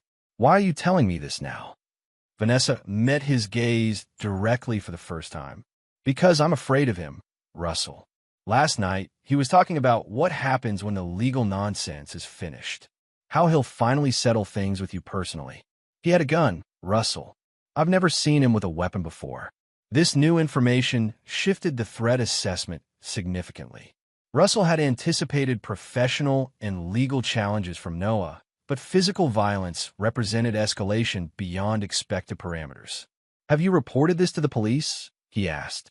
Vanessa shook her head. "What would I say? My married lover, who's also my brother-in-law, made vague threats while drunk? They'd dismiss it as divorce drama." She wasn't wrong. Without specific evidence of imminent threat, law enforcement would consider this a private matter. "Where is Noah now?" Russell inquired, already formulating additional security measures. "Construction site meeting," according to his calendar, "with someone from Westridge." Vanessa twisted her wedding ring, which she still wore despite their separation. "I moved my things out this morning. I'm staying at the gallery apartment temporarily." Russell studied her, assessing truthfulness versus manipulation. Vanessa had always been emotionally expressive, her feelings transparent on her face. The fear he observed now appeared genuine, as did her regret. "Why did you do it?" he asked suddenly, the question emerging unbidden from some still wounded part of him. 14 months, Vanessa. Was our marriage really so intolerable?" Vanessa's composure fractured, tears spilling despite obvious efforts at control. "It wasn't about you being intolerable. It was about feeling invisible. You built this perfect life, this perfect house, this perfect business, and somewhere along the way, I became just another asset to maintain." She wiped at her tears ineffectually. "Noah saw me, or pretended to, anyway.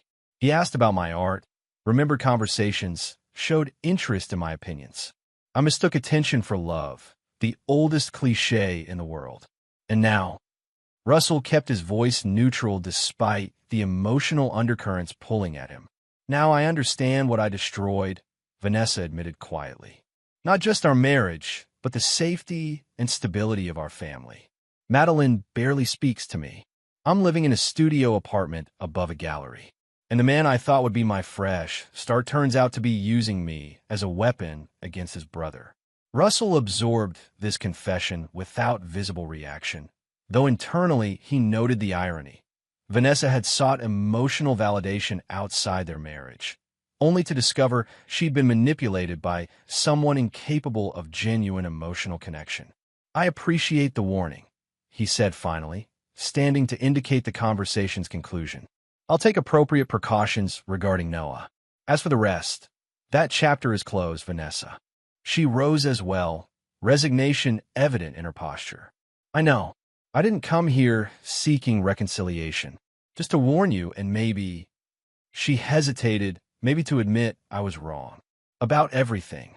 As Russell escorted her to the door, Madeline appeared at the top of the stairs, her expression hardening at the sight of her mother. "Mom," she acknowledged coolly. "Unexpected visit. Just leaving," Vanessa replied, her smile tremulous. "Your father and I had business to discuss." "You look good, Maddie. The RISD application go out." "Last week," Madeline confirmed without elaboration. "Dad's been helping with the portfolio selection." The deliberate emphasis on Russell's involvement struck Vanessa visibly. She nodded, accepting the implicit rejection without protest. "You'll be extraordinary wherever you go," she offered simply, then turned to Russell. "Thank you for listening." After Vanessa's departure, Madeline descended the stairs, her expression questioning. "Business discussion?" "Warning, actually," Russell corrected, deciding transparency served better than protection in this instance. "Noah may present more problems than anticipated. I need to head to the office to address some related issues." Madeline's expression darkened. "What kind of problems?" Russell considered how much to share with his daughter, weighing her right to information against unnecessary distress.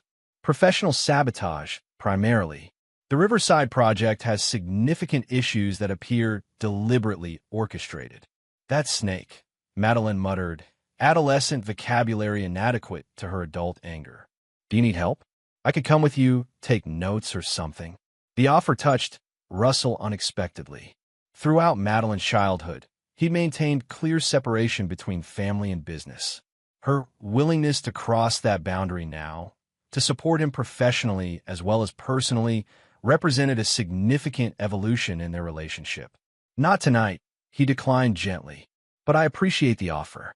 This may require extended attention in coming days. Will you be all right here alone?" Madeline's response was immediate and pragmatic. "I'll be fine, but maybe we should update the security system. If Noah's causing trouble at the company, who knows what else he might try." Russell was again struck by his daughter's perceptiveness. "Already on my list. New codes, new monitoring service. I'll have it addressed tomorrow." After changing into business attire, Russell prepared to depart, his mind already processing threat assessments and response strategies. Madeline walked him to the door, then surprised him with a quick, fierce hug. "Be careful," she said seriously. "Uncle Noah always seemed harmless, but Mom wouldn't have come here unless she was genuinely worried." "I'm always careful," Russell assured her, the standard response suddenly inadequate to the moment's gravity. The drive to his office passed in strategic calculation. Noah's apparent transformation from opportunistic betrayer to deliberate saboteur required comprehensive reevaluation of both personal and professional vulnerability. If Vanessa's report was accurate, and Russell's instinct suggested it was, then the threat extended beyond financial damage to potential physical harm. Russell had always considered himself a builder rather than a destroyer. His response to the affair had been severe but proportional, focused on separation and containment rather than punishment. Noah's escalation suggested a fundamental misunderstanding between them. Russell had been fighting for divorce terms, while Noah had apparently been waging war. At Harmon Construction headquarters, Russell found Darla and the legal team already assembled in the conference room, multiple laptops displaying project documentation and financial analysis. The evidence of Noah's malfeasance had expanded significantly since their phone conversation, revealing a pattern of deliberate undermining that predated the affair with Vanessa. "He's been feeding information to Westridge for at least 18 months, Darla explained, highlighting financial discrepancies on the projection screen. Small things initially, pricing strategies, supplier relationships, then escalating to project specifications and proprietary designs. The Riverside Environmental Report is the most egregious example," added Carlton Myers, head of the legal department. "Falsification of regulatory documents carries potential criminal penalties beyond civil liability." Russell absorbed this information with growing clarity. Noah's betrayal had begun long before the relationship with Vanessa, suggesting the affair itself might have been merely another tactic in a larger strategy of destruction rather than a personal weakness. "Options?" Russell inquired, his focus narrowing to practical response rather than emotional reaction.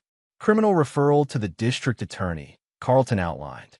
"Civil action against Noah, personally for breach of fiduciary duty. Injunction against Westridge for using proprietary information. Corporate espionage claims under state statutes." Russell considered these conventional approaches, weighing their effectiveness against the unconventional threat Noah presented. Legal remedies moved at institutional pace. Noah's apparent volatility suggested more immediate danger. "Implement all recommended actions," Russell decided, "but I want additional measures. Full security audit of all systems Noah accessed. Review of all projects he touched. Complete client outreach to solidify relationships that might be vulnerable." As the team dispersed to execute these directives, Russell retreated to his office for a moment of strategic consideration. The expanding dimensions of betrayal demanded proportional response, yet Russell remained reluctant to abandon his foundational principles, to become a destroyer rather than a builder. His desk phone rang, the private line rarely used by anyone outside his immediate circle. The caller ID displayed unknown, but Russell answered, instinct overriding caution. "You should have called me back." Noah's voice emerged without greeting. "Now things have to get messy, eh?" Russell's response was measured, his tone deliberately neutral. "I'm aware of the Riverside situation, Noah, and your arrangement with Westridge. The appropriate authorities have been notified." Noah's laugh lacked any trace of the boyish charm that had once characterized him. "Always so proper, so procedural. That's why you never saw this coming, Russell. You think the world runs on contracts and regulations, but it actually runs on people, their weaknesses, their desires, their resentments. Why? Russell asked simply. We're brothers. I gave you opportunity, position, support. You gave me scraps from your table. Noah countered, bitterness sharpening each word. You built your empire on Dad's skills, his reputation, his client relationships. Relationships that should have been shared between us. Instead, you took everything when he died, and I got your condescending charity. The accusation struck against Russell's understanding of their shared history. He had been 19 when their father died, Noah only 15. Russell had abandoned his college plans to take over the fledgling construction business, working 16-hour days to keep it solvent, while simultaneously ensuring Noah could complete high school and attend the university their father had dreamed of for his sons. That's not what happened, Russell stated firmly. I protected your future. You controlled my future, Noah corrected. Cast me as the irresponsible younger brother who needed guidance, monitoring, rescue. Do you have any idea what that does to someone over decades?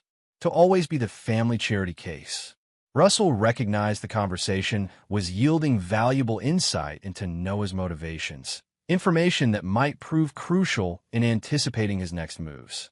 So the affair with Vanessa, the company's sabotage, this was revenge for perceived injustice. The beginning of revenge, Noah clarified, his tone chilling in its certainty. You've lost your wife, you're losing your company, but we're not finished yet, brother. Not by a long shot. Is that a threat? Russell kept his voice calm despite the implicit menace. It's a promise, Noah replied. From the brother you never really knew. The line went dead, leaving Russell with confirmation of Vanessa's warning and new understanding of the depth of Noah's resentment. This wasn't merely opportunistic betrayal, but calculated, long-term destruction, a campaign Russell had failed to recognize until it was well advanced. Russell immediately contacted his security team, authorizing enhanced protection for both home and office.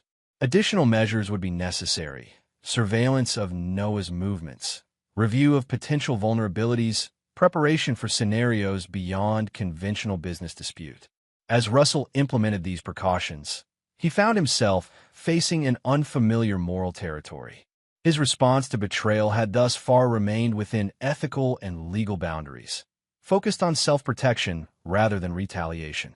Noah's escalation pushed against those constraints, suggesting that conventional defenses might prove inadequate against unconventional attack. The builder and Russell resisted crossing this threshold, clinging to the principles that had guided his life and career. Yet another part, a protective instinct he'd never fully acknowledged, recognized that defending against destruction sometimes required matching force with force. By midnight, Russell had established comprehensive security protocols, documented Noah's threats, and prepared contingency plans for both business and personal domains. Tomorrow would bring implementation of these measures and decisions about how far Russell was willing to go to protect what remained of his carefully constructed life. The trap Noah had set was sprung, but the hunter had revealed himself too soon. Now Russell would respond not as the predictable, procedural brother Noah believed him to be, but as the man betrayal had transformed him into, someone capable of calculated response rather than mere reaction. The game had changed, the rules with it. Chapter 8, Counterstrikes. February arrived, with record-breaking cold and a convergence of crises that tested Russell's strategic capabilities beyond any previous challenge. The Riverside project remained suspended pending environmental review, placing enormous financial pressure on Harmon Construction. Legal proceedings against Noah had begun, but moved with frustrating judicial lethargy. Most concerning, Noah's threatening behavior had escalated from verbal warnings to practical action. Russell's car had been vandalized in the company parking garage, brake lines cut in a manner that would have caused catastrophic failure at highway speeds had the security team not discovered the tampering during routine inspection. The home security system had detected multiple intrusion attempts at the property perimeter. Most alarmingly, Madeline had reported being followed by an unfamiliar vehicle on her drive home from art class, a black SUV that matched the description of Noah's recent purchase. No direct evidence connected Noah to these incidents, but the pattern was unmistakable. He had progressed from professional sabotage to personal endangerment, apparently determined to inflict maximum damage before legal consequences could materialize. "We need to consider a restraining order," Garrett advised during their weekly strategy session at Russell's home. "The surveillance footage of him testing your security system should be sufficient grounds."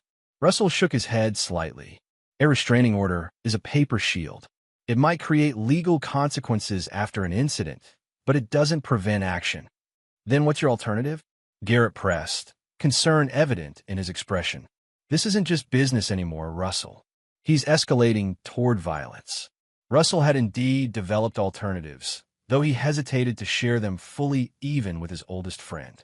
The past month had forced a fundamental reassessment of his response to betrayal, a recognition that conventional, reactive measures proved inadequate against Noah's determined campaign. "I'm implementing appropriate precautions," Russell assured Garrett, "both defensive and preemptive." Before Garrett could press for details, Russell's phone chimed with a specific alert tone, one he'd assigned to the private investigator hired after Noah's threatening call. Russell excused himself to take the call in his office, closing the door for privacy. "Mr. Harmon," Victor Reese's gravelly voice reflected his 20 years in military intelligence before entering private investigation. "We have confirmation on both fronts." Russell activated the office's sound dampening system, a security measure installed after Christmas. "Go ahead. Financial confirmation first," Reese continued. "Your brother's been moving significant assets offshore through a shell company structure originating in Panama. Approximately $2.4 million over the past 14 months. This aligned with Russell's suspicions. The time frame corresponded precisely with the beginning of Noah's affair with Vanessa, suggesting financial preparation for eventual exposure and consequence. "Source of funds?" Russell inquired, already anticipating the answer. "Mixed," Reese confirmed. "Some personal accounts, but the majority appears to be diverted from Harmon Construction through various channels. Subconsultant payments, materials markup, kickback arrangements with certain vendors." Russell absorbed this without visible reaction, though the scale of embezzlement exceeded his estimates. Noah hadn't merely betrayed Russell's trust. He'd systematically stolen company assets while simultaneously undermining its projects. "And the other matter?" Russell pressed. "Confirmed as well." Reese's tone reflected professional concern. "Your brother met with Maurice Dunleavy yesterday at the Westside Motel. Cash payment exchanged, no receipt. Dunleavy has 3 prior assault convictions and known associations with contract enforcement specialists." The euphemism was clear. Noah had hired muscle, potentially for services beyond intimidation. This development transformed the threat assessment from potential to imminent, justifying measures Russell had previously considered extreme. "Implementation status?" Russell asked, his decision crystallizing. "Assets are positioned," Reese confirmed. "Awaiting your authorization." Russell paused, aware that this moment represented a significant moral threshold. His response to betrayal had thus far remained within legal parameters, focused on separation and protection rather than retaliation. The plan he developed with Reese pushed beyond those boundaries into actively offensive measures, a fundamental shift from builder to destroyer. "Proceed," Russell directed, his voice steady despite the gravity of the authorization. "Full implementation, timeline as discussed." "Understood," Reese acknowledged. "Initial results within 24 hours. I'll report directly." After ending the call, Russell returned to the living room where Garrett waited with barely contained concern. "Something's happened," his friend observed immediately. "You've got that look, the one from college when someone challenged you to impossible design constraints." Russell considered how much to reveal. Garrett was both friend and attorney, placing him in a complex ethical position regarding certain aspects of Russell's counterplan. "Noah has escalated beyond my earlier assessment," Russell acknowledged, deciding limited transparency served their friendship better than complete opacity. "He's been embezzling from the company while simultaneously arranging physical threats." Garrett straightened, professional concern overtaking personal. "Physical threats? Against you specifically?" "Against my family," Russell clarified. Evidence suggests he's hired individuals with violent backgrounds, potentially targeting Madeline to maximize emotional impact. Christ, Garrett muttered, running a hand through his thinning hair. That's beyond divorce ugliness or business dispute. That's criminal conspiracy. We need to involve law enforcement immediately. I'm addressing it through alternative channels first, Russell replied carefully. More efficient, more reliable. Garrett studied him with growing alarm. Russell, whatever you're planning, is proportional to the threat, Russell interrupted, and designed to prevent harm rather than merely respond to it. Before Garrett could object further, Madeline entered carrying a tray of coffee. Her appearance had transformed subtly over the past months. Her previously artistic dishevelment replaced by careful precision in dress and manner, mirroring Russell's controlled exterior.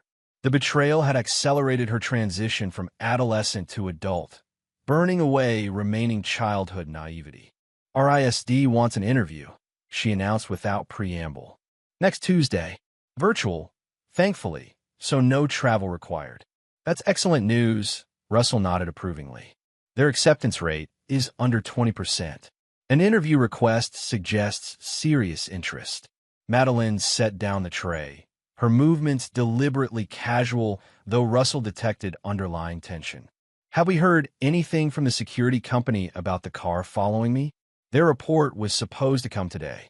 This direct reference to ongoing threats in front of Garrett forced Russell to navigate carefully between reassurance and honesty. They've identified the vehicle, he confirmed. Appropriate measures are being implemented. Garrett's expression sharpened at this oblique reference. What measures exactly? Comprehensive ones, Russell replied, his tone discouraging further inquiry. Madeline, perceiving the subtext, changed subjects with deliberate brightness. How's the company restructuring going? Darla mentioned something about new investors when she called yesterday. This innocent question inadvertently touched on another aspect of Russell's counter-strategy. Since Noah's betrayal, Russell had been systematically reorganizing Harmon Construction, transferring operational control to trusted executives, segregating assets into protected entities, establishing contingency mechanisms that could withstand both legal and financial attack. Proceeding as planned, Russell confirmed, accepting the coffee Madeline offered. Darla's leadership has proven exceptionally valuable during this transition. After Garrett departed, still visibly concerned about Russell's unspecified measures, father and daughter settled into what had become their evening routine. Companionable work at the dining table, Russell reviewing business documents while Madeline refined her portfolio for upcoming interviews. You're planning something, Madeline observed without looking up from her sketchbook. Something about Noah. Russell glanced at his daughter, noting the increased perceptiveness that had emerged through their shared crisis. What makes you say that? Your expression when you took that call earlier, Madeline explained, adding careful shading to her drawing. The same look you had when planning the Thompson Project demolition, calculating explosive placement for maximum efficiency. The comparison was surprisingly apparent. Russell had indeed been calculating precise points of maximum vulnerability in Noah's carefully constructed new life, identifying where applied pressure would cause complete structural failure. I'm addressing the situation, Russell acknowledged, neither confirming nor denying her assessment. Madeline set down her pencil, meeting his gaze directly. Good. He doesn't deserve your restraint. Not anymore. The cold certainty in her voice, so like his own, triggered a moment of parental concern. Madeline's transformation from artistic dreamer to pragmatic tactician reflected Russell's influence, but he wondered briefly whether this represented healthy adaptation or concerning hardening. Restraint isn't weakness, Russell noted carefully. It's precision, using exactly the force required. No more, no less. Madeline considered this, then nodded. Just make sure it's enough force. He's dangerous, Dad. More than you're admitting. The next morning brought the first results of Russell's countermeasures. While reviewing reports at his home office, he received Reese's call. Phase 1 complete, the investigator reported. Financial disruption implemented at 4 a.m.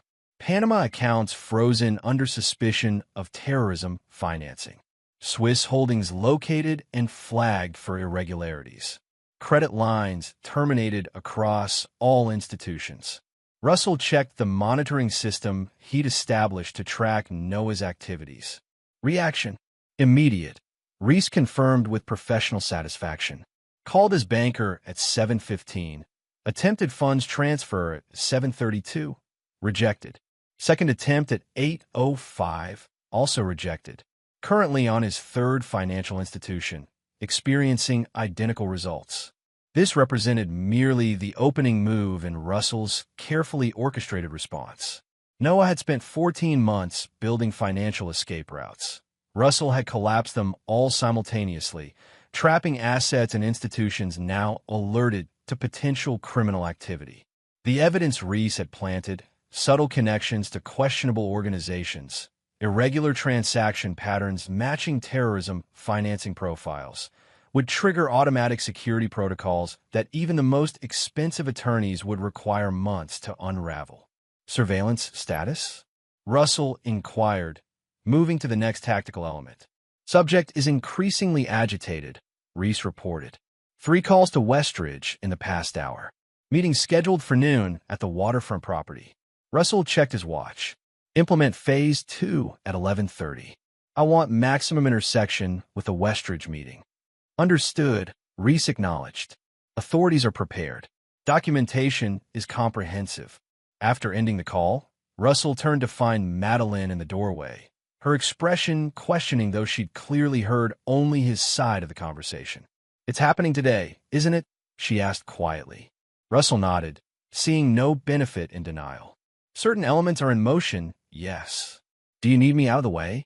Her directness reflected their evolving relationship, from protected child to practical ally. It would be preferable, Russell acknowledged. Perhaps visit the gallery to select graduation exhibition frames? Madeline understood immediately. Keeping me visible in public places with witnesses. Smart. She hesitated. What about Mom? Is she involved in what's happening? The question touched on Russell's most complex decision in planning his counteroffensive. Vanessa's role in the betrayal remained significant, yet her warning about Noah's escalating behavior had proven valuable. Russell had weighted these factors carefully, designing a response that differentiated between his wife's emotional betrayal and his brother's calculated destruction. Your mother is not a target, he assured Madeline, though there may be peripheral impact. This seemed to satisfy Madeline, who nodded before departing to shower and prepare for her public appearance. Russell returned to monitoring communications, tracking the cascade of disruptions now unfolding according to his design. By 11 a.m., Noah's financial panic had escalated to professional crisis. The documentation Russell had provided anonymously to the state licensing board had triggered an emergency review of Noah's professional engineering credentials, with immediate suspension pending investigation. Simultaneously, the falsified environmental reports for Riverside had been linked directly to Noah through digital forensics, prompting regulatory authorities to expand their investigation beyond the immediate project. The elegance of Russell's approach lay in its fundamental legality. He had merely accelerated existing processes, provided evidence to appropriate authorities, and connected dots that would eventually have aligned anyway. Unlike Noah's sabotage, Russell's countermeasures simply revealed truth rather than creating fiction.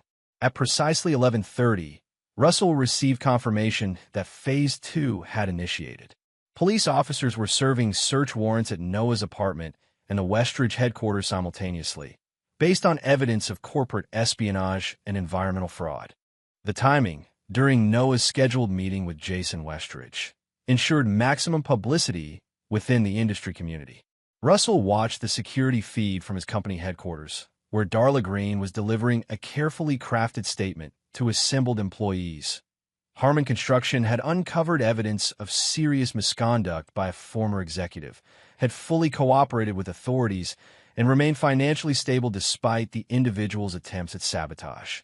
The messaging positioned the company as victim rather than compromised entity, a crucial distinction for client confidence. By afternoon, the controlled demolition of Noah's new life was proceeding. His financial resources were frozen, his professional credentials suspended, his freedom potentially at risk from multiple criminal investigations. Most importantly, his relationship with Westridge had imploded, with Jason Westridge publicly denouncing unethical behavior and claiming to be another victim of manipulation. Yet Russell recognized these institutional consequences, while significant, wouldn't address the personal threat Noah posed. The hired enforcer, Maurice Dunleavy, remained unaccounted for, and Noah's increasingly desperate situation might accelerate rather than diminish his determination to inflict harm. Russell's phone chimed with a text from Vanessa. "Is this your doing? And just call me screaming about police raids and frozen accounts." After brief consideration, Russell replied with calculated honesty. "Consequences of his actions. Stay clear of him. He's unstable and potentially dangerous." Vanessa's response came quickly. "Too late. He's here now, demanding money, keys to my car, threatening to make Russell pay by hurting me." This development required immediate adjustment to Russell's timeline. He contacted Reese immediately. "Noah's at the gallery with Vanessa," Russell reported. "Potential hostage situation developing. Nearest asset is 7 minutes out." Reese replied, professional calm masking evident concern. "Police notification recommended." Russell considered options. The gallery occupied the ground floor of a historic building in downtown Greenwich, with Vanessa's temporary apartment on the second level.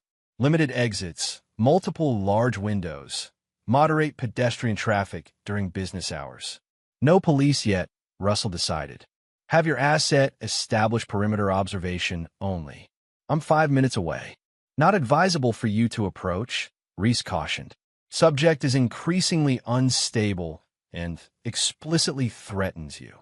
"Precisely why I'm the appropriate extraction tool," Russell countered, already moving toward his car.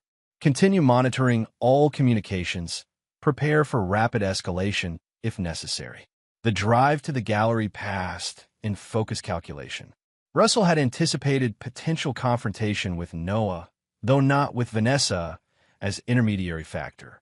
This changed tactical parameters, but not strategic objective. Neutralized the threat Noah presented permanently, but legally. Russell parked a block from the gallery, approaching on foot through the service alley that connected to the building's rear entrance. The door required keycard access, but Russell had retained Vanessa's spare from their marriage, one of many contingency measures he'd preserved throughout the separation process. Inside, he moved silently through the storage area, years of construction site work having taught him how to distribute weight to avoid creaking floorboards. Voices carried from the gallery's main showroom. Noah's increasingly agitated, Vanessa's attempting calm de-escalation. "You don't understand what he's done." Noah's voice cracked with stress. "Everything's gone. Accounts frozen, credentials suspended, police crawling through my apartment. He's destroying me, Van." "Violence won't solve anything," Vanessa replied, her tone revealing professional experience with agitated clients. "Put the gun down, Noah. Let's think this through rationally." The confirmation of armed threat shifted Russell's approach immediately. Direct confrontation now carried unacceptable risk. Instead, he positioned himself behind the partial wall, separating storage from showroom, assessing the situation through the narrow gap between wall panels. Noah paced erratically before the gallery's main windows, a handgun gesturing carelessly as he moved. Vanessa stood behind the reception desk, maintaining the physical barrier between them. Most concerning was Noah's physical deterioration, unshaven, disheveled, with the unfocused movements of someone who hadn't slept in days. Russell withdrew his phone, texting Reese, subject armed, unstable. Gallery main room, V maintaining distance. Recommend police notification with emphasis on mental health response. I'm positioned in storage area. Reese's acknowledgement came immediately, along with confirmation that their asset had established visual on all exits. Russell returned his attention to the confrontation, evaluating intervention timing based on threat escalation. He was always going to win, Noah ranted, gesturing toward the windows. Perfect Russell with his perfect company and perfect family. Did you know her father left him controlling interest? I was 15, too young for legal responsibility, so Golden Boy got everything: property, client relationships, equipment.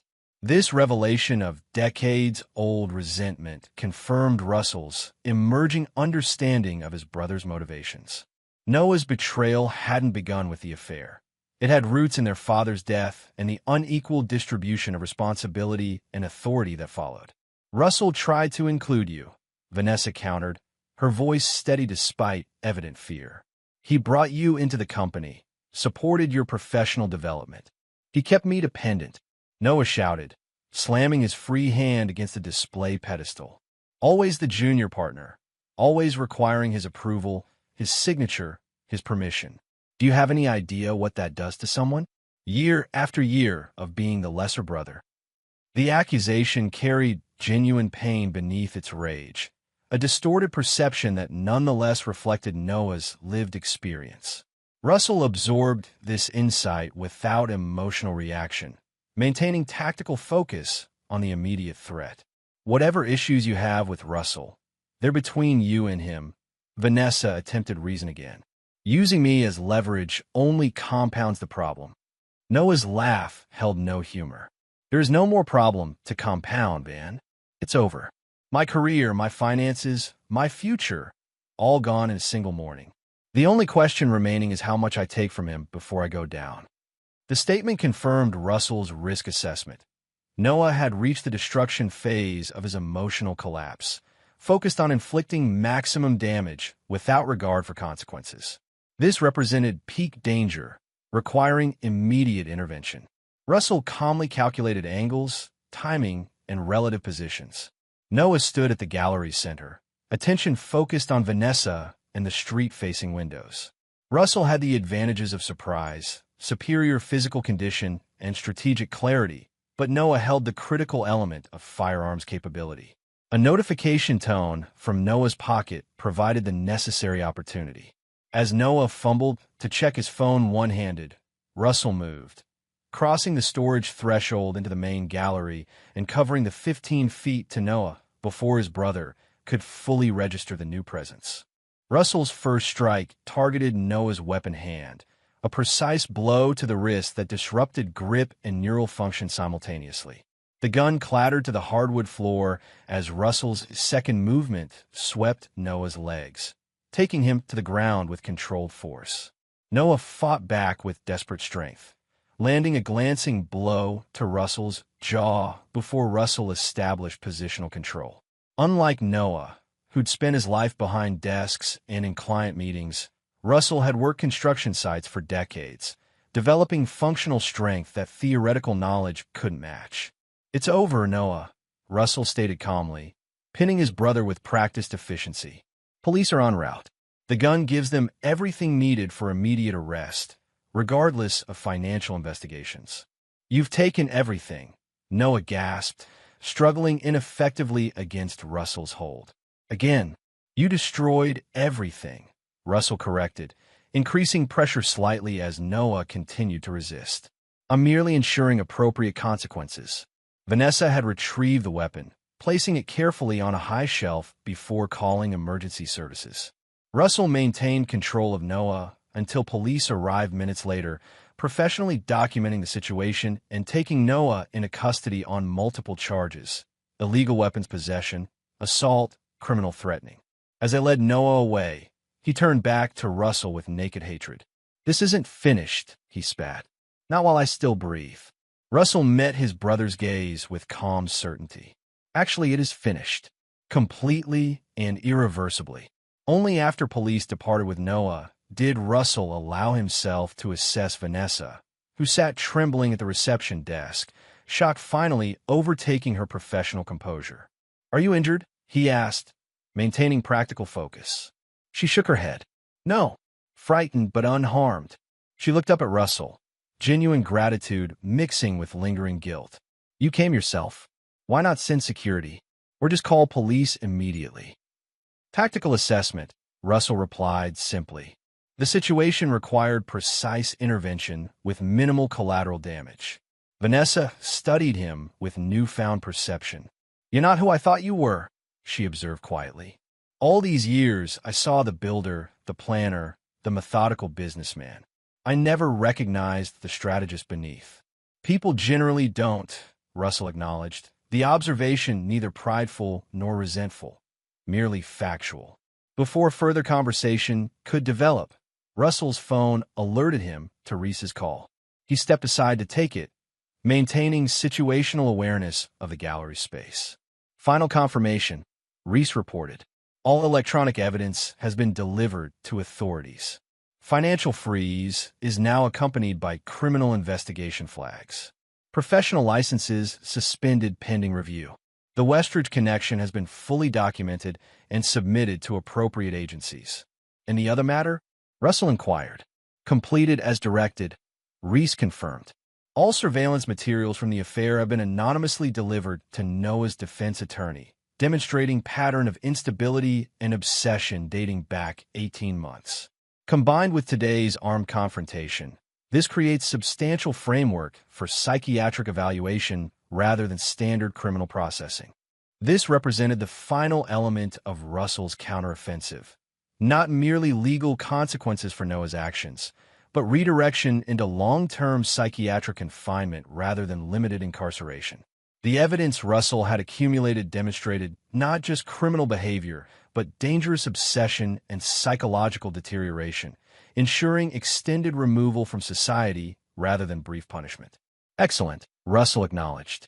Maintain monitoring through initial hearing. After ending the call, Russell returned his attention to Vanessa, who watched him with complex emotion. You planned all of this, she realized aloud. Not just responding to Noah's actions, but orchestrating his complete destruction. I planned for contingencies, Russell corrected. Noah's choices determined which became necessary. Vanessa shook her head slightly, a mix of fear and admiration coloring her expression. Remind me never to betray you again, she attempted weakly. No reminder necessary, Russell replied without emotion. We have no remaining relationship to betray. The statement wasn't cruel, merely factual, a clear delineation of boundaries that would define their interaction moving forward. Co-parents to Madeline, former spouses with civilized communication, but nothing more intimate or vulnerable. As Russell prepared to depart, Vanessa spoke again. Russell, thank you for coming when I needed help, despite everything. He paused, considering her words. You're Madeline's mother, he said finally. That connection remains relevant regardless of our marital status. With that limited acknowledgement of continued obligation, Russell left the gallery to complete the day's remaining tasks, checking on Madeline, updating Garrett regarding developments, reviewing company communications about the situation. By evening, Noah's implosion had become breaking news in industry publications and local media. His arrest followed financial irregularities, professional misconduct allegations, and corporate espionage investigations, a comprehensive destruction executed through entirely legal mechanisms. Russell had dismantled his brother's life, not through matching Noah's criminal behavior, but by simply accelerating the natural consequences of those actions. When Russell returned home, he found Madeline waiting in his office, news articles about Noah's arrest displayed on her tablet. It worked, she observed, her expression reflecting mature understanding beyond her years. All of it. Russell nodded, removing his jacket. Natural consequences appropriately timed. Madeline studied him with the same analytical perception he'd often turn on architectural plans. You could have destroyed Mom the same way, she noted. But you didn't. Different situations required different responses, Russell explained, pouring a modest measure of scotch. Your mother's actions, while deeply inappropriate, weren't maliciously motivated or sustained over years. Proportional response matters. Justice, not vengeance, Madeline translated, revealing her absorption of Russell's principles despite her youth. Exactly. Russell sat behind his desk, allowing subtle fatigue to show now that the day's critical actions had concluded. Noah presented genuine danger to this family and the company. Removing that threat permanently required comprehensive approach. Madeline nodded, accepting this assessment without further question. Their relationship had transformed through crisis into something approaching partnership, not equal in experience or authority, but sharing fundamental values and understanding. "RSD called while you were out," she offered, changing subjects with deliberate normalcy. The interview went well. They're offering early admission with partial scholarship. This positive development, Madeline's artistic future securing foundation despite family upheaval, provided appropriate counterbalance to the day's destructive necessities. Russell allowed himself a genuine smile, pride temporarily overriding tactical focus. "Congratulations," he offered simply. Well-deserved recognition. As they discussed exhibition requirements and housing arrangements for the fall semester, Russell monitored continued updates on Noah's situation. The initial hearing had concluded with denial of bail based on flight risk and public safety concerns, with psychiatric evaluation ordered before further proceedings. Examination of devices seized during the apartment search had revealed extensive documentation of Noah's obsession with destroying Russell. Journal entries dating back years, surveillance photographs, detailed revenge scenarios. The evidence Russell had carefully curated and anonymously provided created a comprehensive narrative. Noah's deteriorating mental health had manifested in criminal behavior, culminating in armed confrontation. This framework ensured long-term confinement and treatment rather than brief incarceration, permanent neutralization of the threat, while maintaining technical legality throughout the process. By bedtime, Russell's counteroffensive had achieved all primary objectives.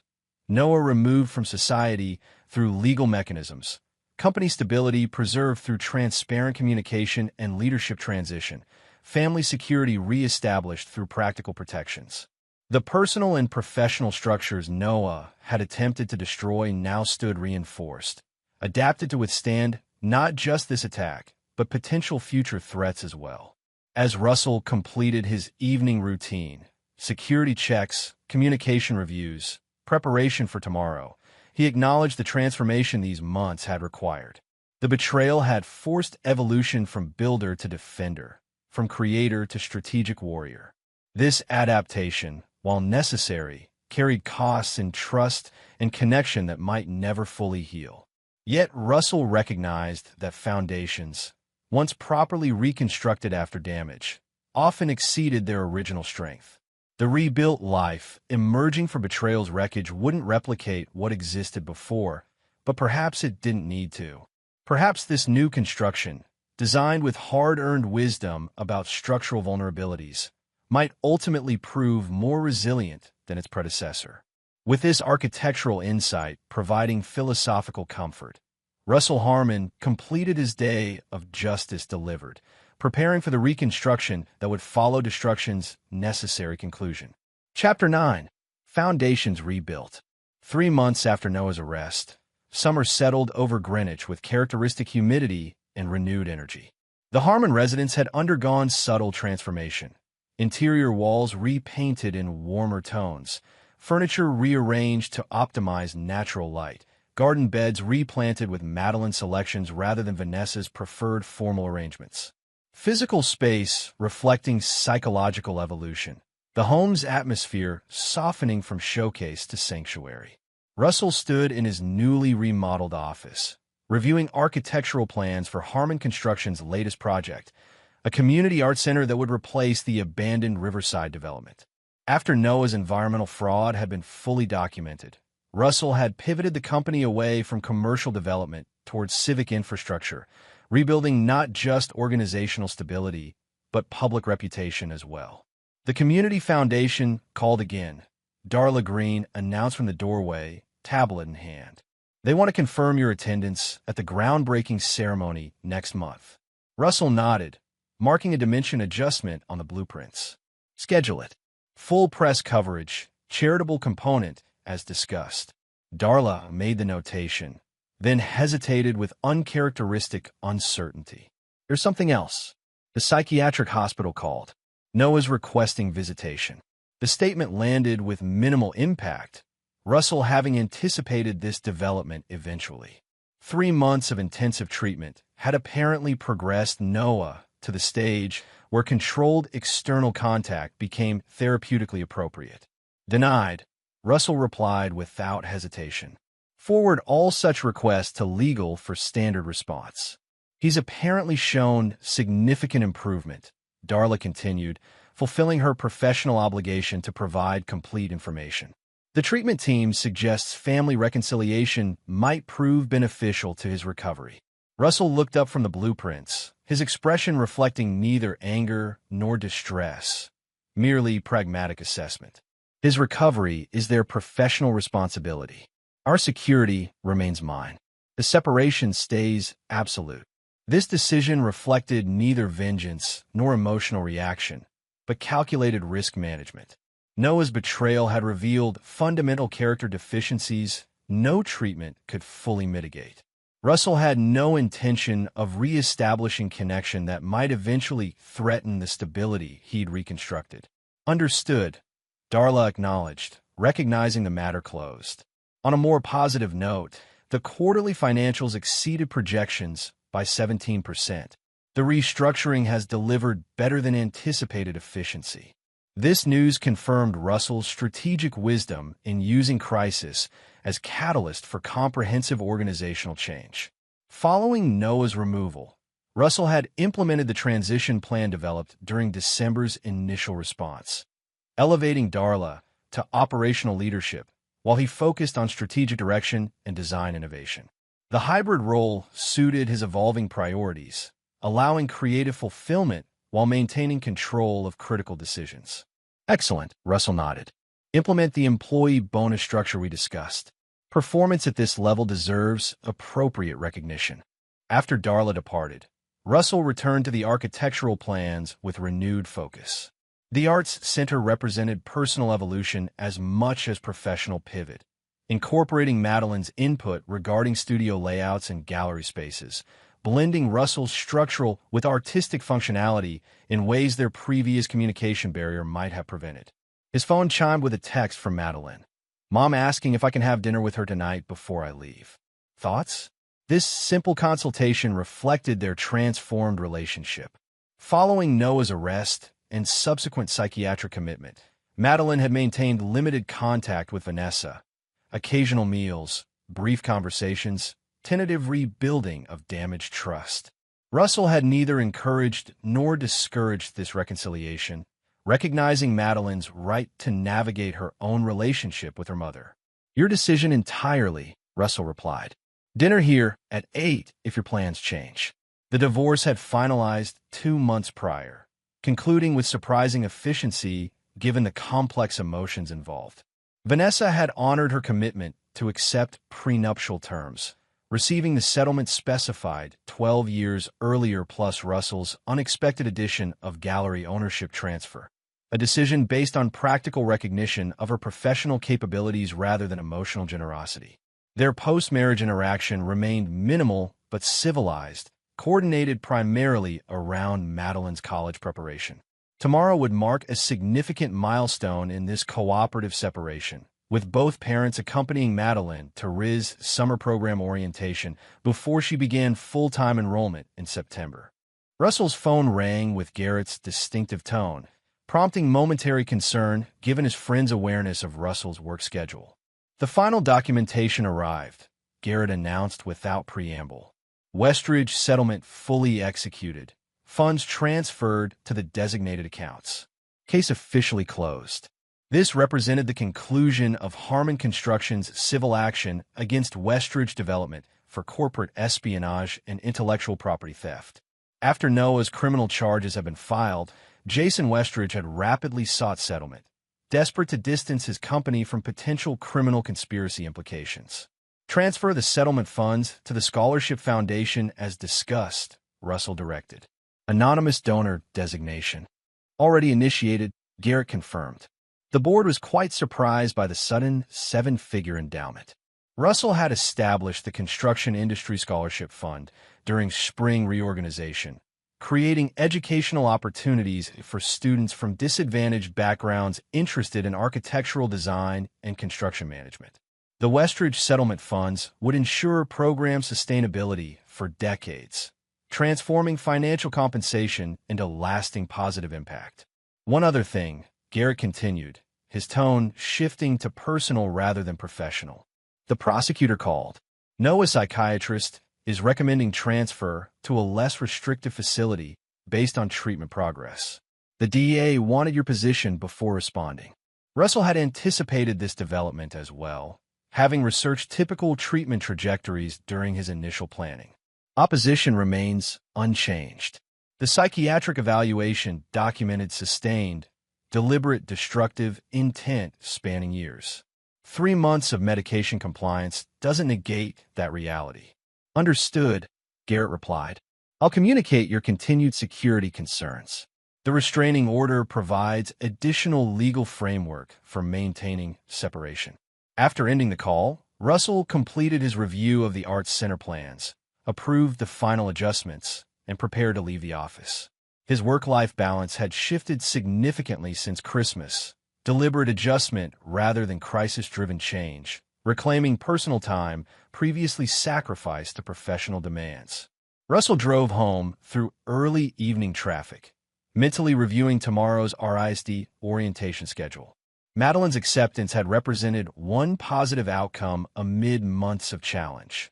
Her artistic talent recognized with substantial scholarship and advanced placement. The summer program would allow early acclimation to collegiate environment while completing final portfolio development. At home, Russell found Madeline on the back patio, sketching the garden with focused concentration. Her artistic style had evolved significantly during recent months, incorporating into her previously fluid approach, structure balancing expression in visual parallel to her personal development. Going to Mom's for dinner, she announced without looking up from her drawing. She wants to give me something before tomorrow's trip. Russell nodded, respecting her decision without commentary. Need a ride? No thanks, Madeline replied, adding detailed shading to a garden bench. She's picking me up at 7. I'll be back by 9 to finish packing. Their communication had developed this comfortable efficiency. Information exchanged without unnecessary elaboration, respect for independence balanced with practical coordination. Madeline's maturity had accelerated through family crisis, transforming their relationship from traditional parent-child dynamic toward emerging adult partnership. The Art Center plans are finalized, Russell mentioned, knowing her interest in the project extended beyond filial support. Your studio layout suggestions proved valuable for optimizing natural light. Madeline looked up with genuine interest. Did they keep the convertible exhibition space? With modifications to improve acoustic separation, Russell confirmed. Construction begins next month. They discussed design details for several minutes, shared architectural vocabulary bridging their different perspectives. This common ground had developed gradually during rebuilding months, Russell recognizing artistic considerations beyond functional requirements, Madeline appreciating structural necessities underlying creative expression. After Madeline departed for dinner with Vanessa, Russell completed practical preparation for tomorrow's overnight trip. His phone chimed with a text from Reese, maintaining scheduled security updates despite diminished threat level. Subject remains in secured facility. All monitoring systems operational. No unauthorized communication attempts this week.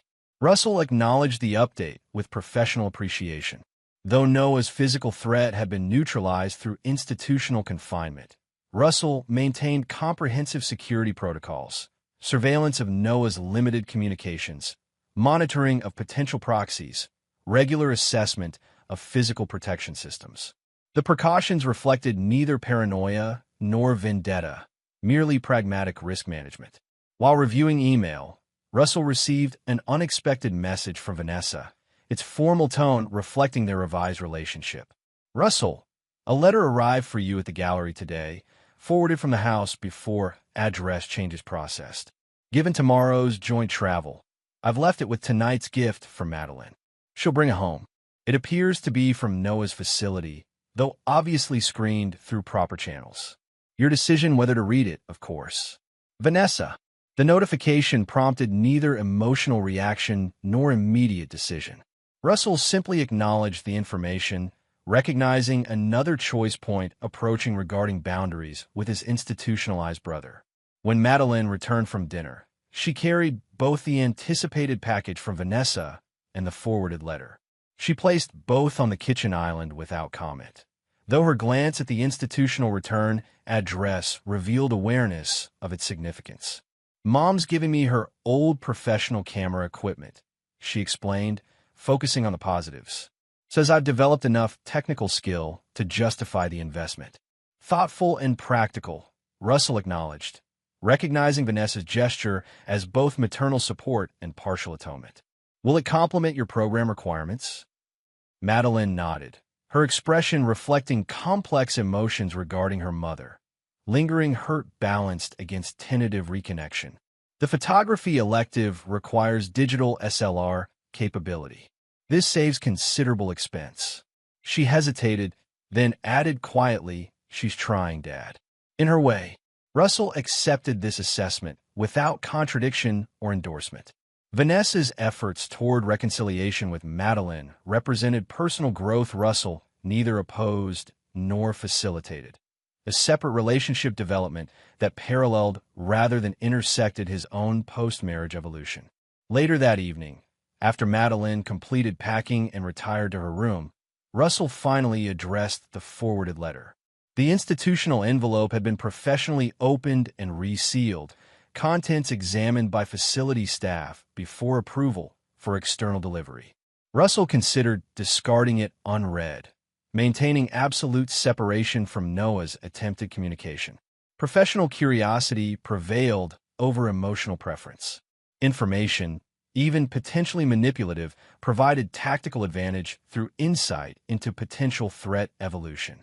Russell opened the letter with clinical detachment, prepared for manipulation disguised as reconciliation. The single page contained Noah's distinctive handwriting, though noticeably steadier than his previous frenetic style. "Russell, psychiatrists tell me this letter may never reach you. They're probably right. If it does, you'll likely destroy it unread. Also, you're right. I won't ask forgiveness. We're beyond that possibility, and medicinal clarity doesn't erase responsibility. What I did was calculated, sustained, and deliberately destructive. No apology addresses harm of that magnitude. Treatment has provided unwanted insight. My perception of our relationship bore little resemblance to reality.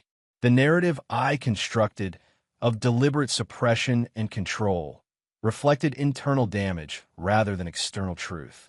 This doesn't excuse actions, merely explains distorted motivation. You won't believe this, but I never intended physical harm to Madeline.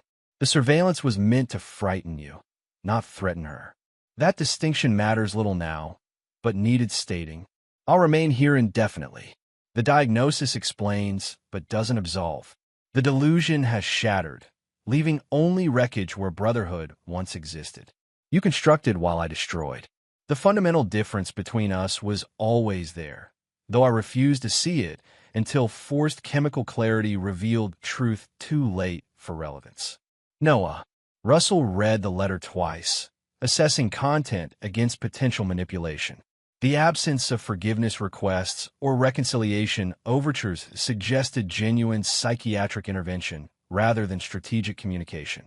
Noah's acknowledgement of deliberate destruction and recognition of permanent separation indicated potentially authentic treatment progress rather than tactical positioning. After careful consideration, Russell placed the letter in his office safe rather than discarding it, neither accepting reconnection nor rejecting potential future evidentiary value. Noah's communication changed nothing regarding security protocols or legal boundaries, yet provided confirmation that institutional separation remained appropriate indefinitely. The following morning brought focused activity as Russell and Madeline prepared for the RISD orientation trip.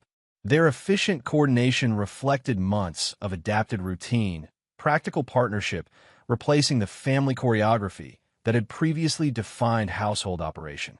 Vanessa met them at the train station, her nervous smile acknowledging the awkwardness of their first extended joint interaction since Christmas. Morning, she greeted them, professional composure masking evident discomfort. Beautiful day for orientation. Perfect timing with the summer program starting Monday, Russell agreed, maintaining civilized communication without undue warmth. Madeline's portfolio received special mention from the department chair. This neutral topic, their daughter's achievement, provided safe conversational territory during the train journey to Providence. Vanessa contributed gallery connections that might prove valuable for Madeline's professional development. Russell outlined practical considerations regarding campus security and financial management. Their shared concern for Madeline's well-being created temporary bridge across permanent relationship rupture. The RISD campus welcomed them with institutional enthusiasm, orientation leaders guiding incoming students and parents through administrative requirements and program introductions. Russell noted the physical architecture with professional appreciation, historic buildings adapted for contemporary function, strategic renovations preserving character while improving utility. During the parent information session, Russell and Vanessa maintained appropriate physical distance while projecting unified support for Madeline's educational journey. Their civilized interaction drew occasional curious glances from other parents, perhaps detecting the careful boundaries of their post-marriage communication. "She's going to thrive here," Vanessa observed during a campus tour break, watching Madeline engage enthusiastically with fellow art students. "This environment suits her perfectly." Russell nodded agreement. The program structure balances creative exploration with practical skill development. Professionally valuable combination. This limited but genuine consensus represented their evolving co-parent relationship. Mutual recognition of Madeline's needs transcending personal animosity, practical cooperation replacing emotional connection. Not friendship, certainly, but functional interaction that prioritized their daughter's well-being above lingering resentment. After orientation concluded, they accompanied Madeline to her summer housing assignment, a converted Victorian sharing architectural elements with the main campus while providing transitional independence. Russell assessed security features with habitual thoroughness, while Vanessa advised on space personalization, their different priorities complementing rather than conflicting. "I'll be fine," Madeline assured them, recognizing their protective instincts beneath practical guidance. The security system is comprehensive, roommates seem reasonable, and campus police maintain regular patrols. Her awareness of safety considerations reflected lingering effects from their family crisis. Innocence replaced by pragmatic risk assessment, artistic optimism balanced against practical caution. Russell noted this adaptation with mixed emotions, recognizing necessary maturation while regretting its acceleration through traumatic experience. When departure time arrived, Russell and Vanessa stood together before their daughter, awkward ceremonial unity marking this significant transition. Madeline hugged each parent individually, Vanessa with emotional intensity, Russell with restrained affection reflecting their different expressive styles. "Call whenever needed," Russell reminded her, practical support his natural language. Financial transfers are automated monthly. Emergency fund accessible through the dedicated card. "And call just to talk too," Vanessa added, emotional connection her complimentary contribution. "About art, classes, new friends, anything that matters." Madeline nodded, accepting both perspectives with evident appreciation for their different strengths. "I will. Both kind of calls." Her smile reflected growing comfort with their reconstructed family dynamic. Neither traditional nor broken, but functionally adapted to new reality. The return journey proceeded with less tension than arrival. Shared concern for Madeline's successful transition, creating temporary cooperative framework. When they reached Greenwich Station, Russell and Vanessa prepared to separate toward their respective homes. "She's going to be exceptional," Vanessa observed, professional assessment rather than merely maternal pride. "Her technical skill already exceeds many working artists I represent." With corresponding work ethic and practical judgment, Russell agreed, acknowledging Madeline's balanced development. Success requires both creative vision and structural implementation. This philosophical alignment, recognition that achievement demands both artistic inspiration and practical foundation, represented their most fundamental compatibility, the core value that had initially attracted them despite different expressions. That compatibility had proven insufficient for sustaining marriage, yet remained relevant for effective co-parenting.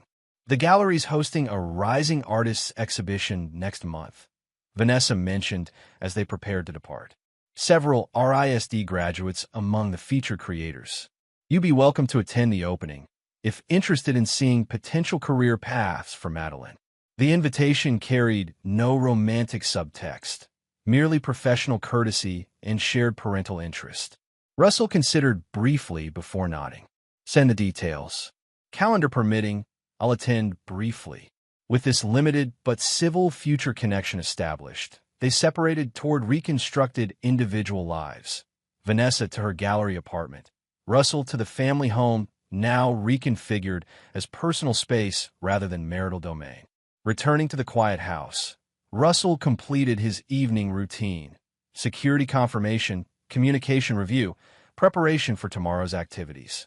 The calendar notification from Madeline's first day of summer classes prompted subtle satisfaction. His daughter's future progressing despite family reconfiguration, educational foundation providing stability amid personal transformation. Later that evening, Russell received a text from Madeline. Orientation dinner actually decent. Roommates include 2 other early admission students. Studio assignment tomorrow. Everything secure.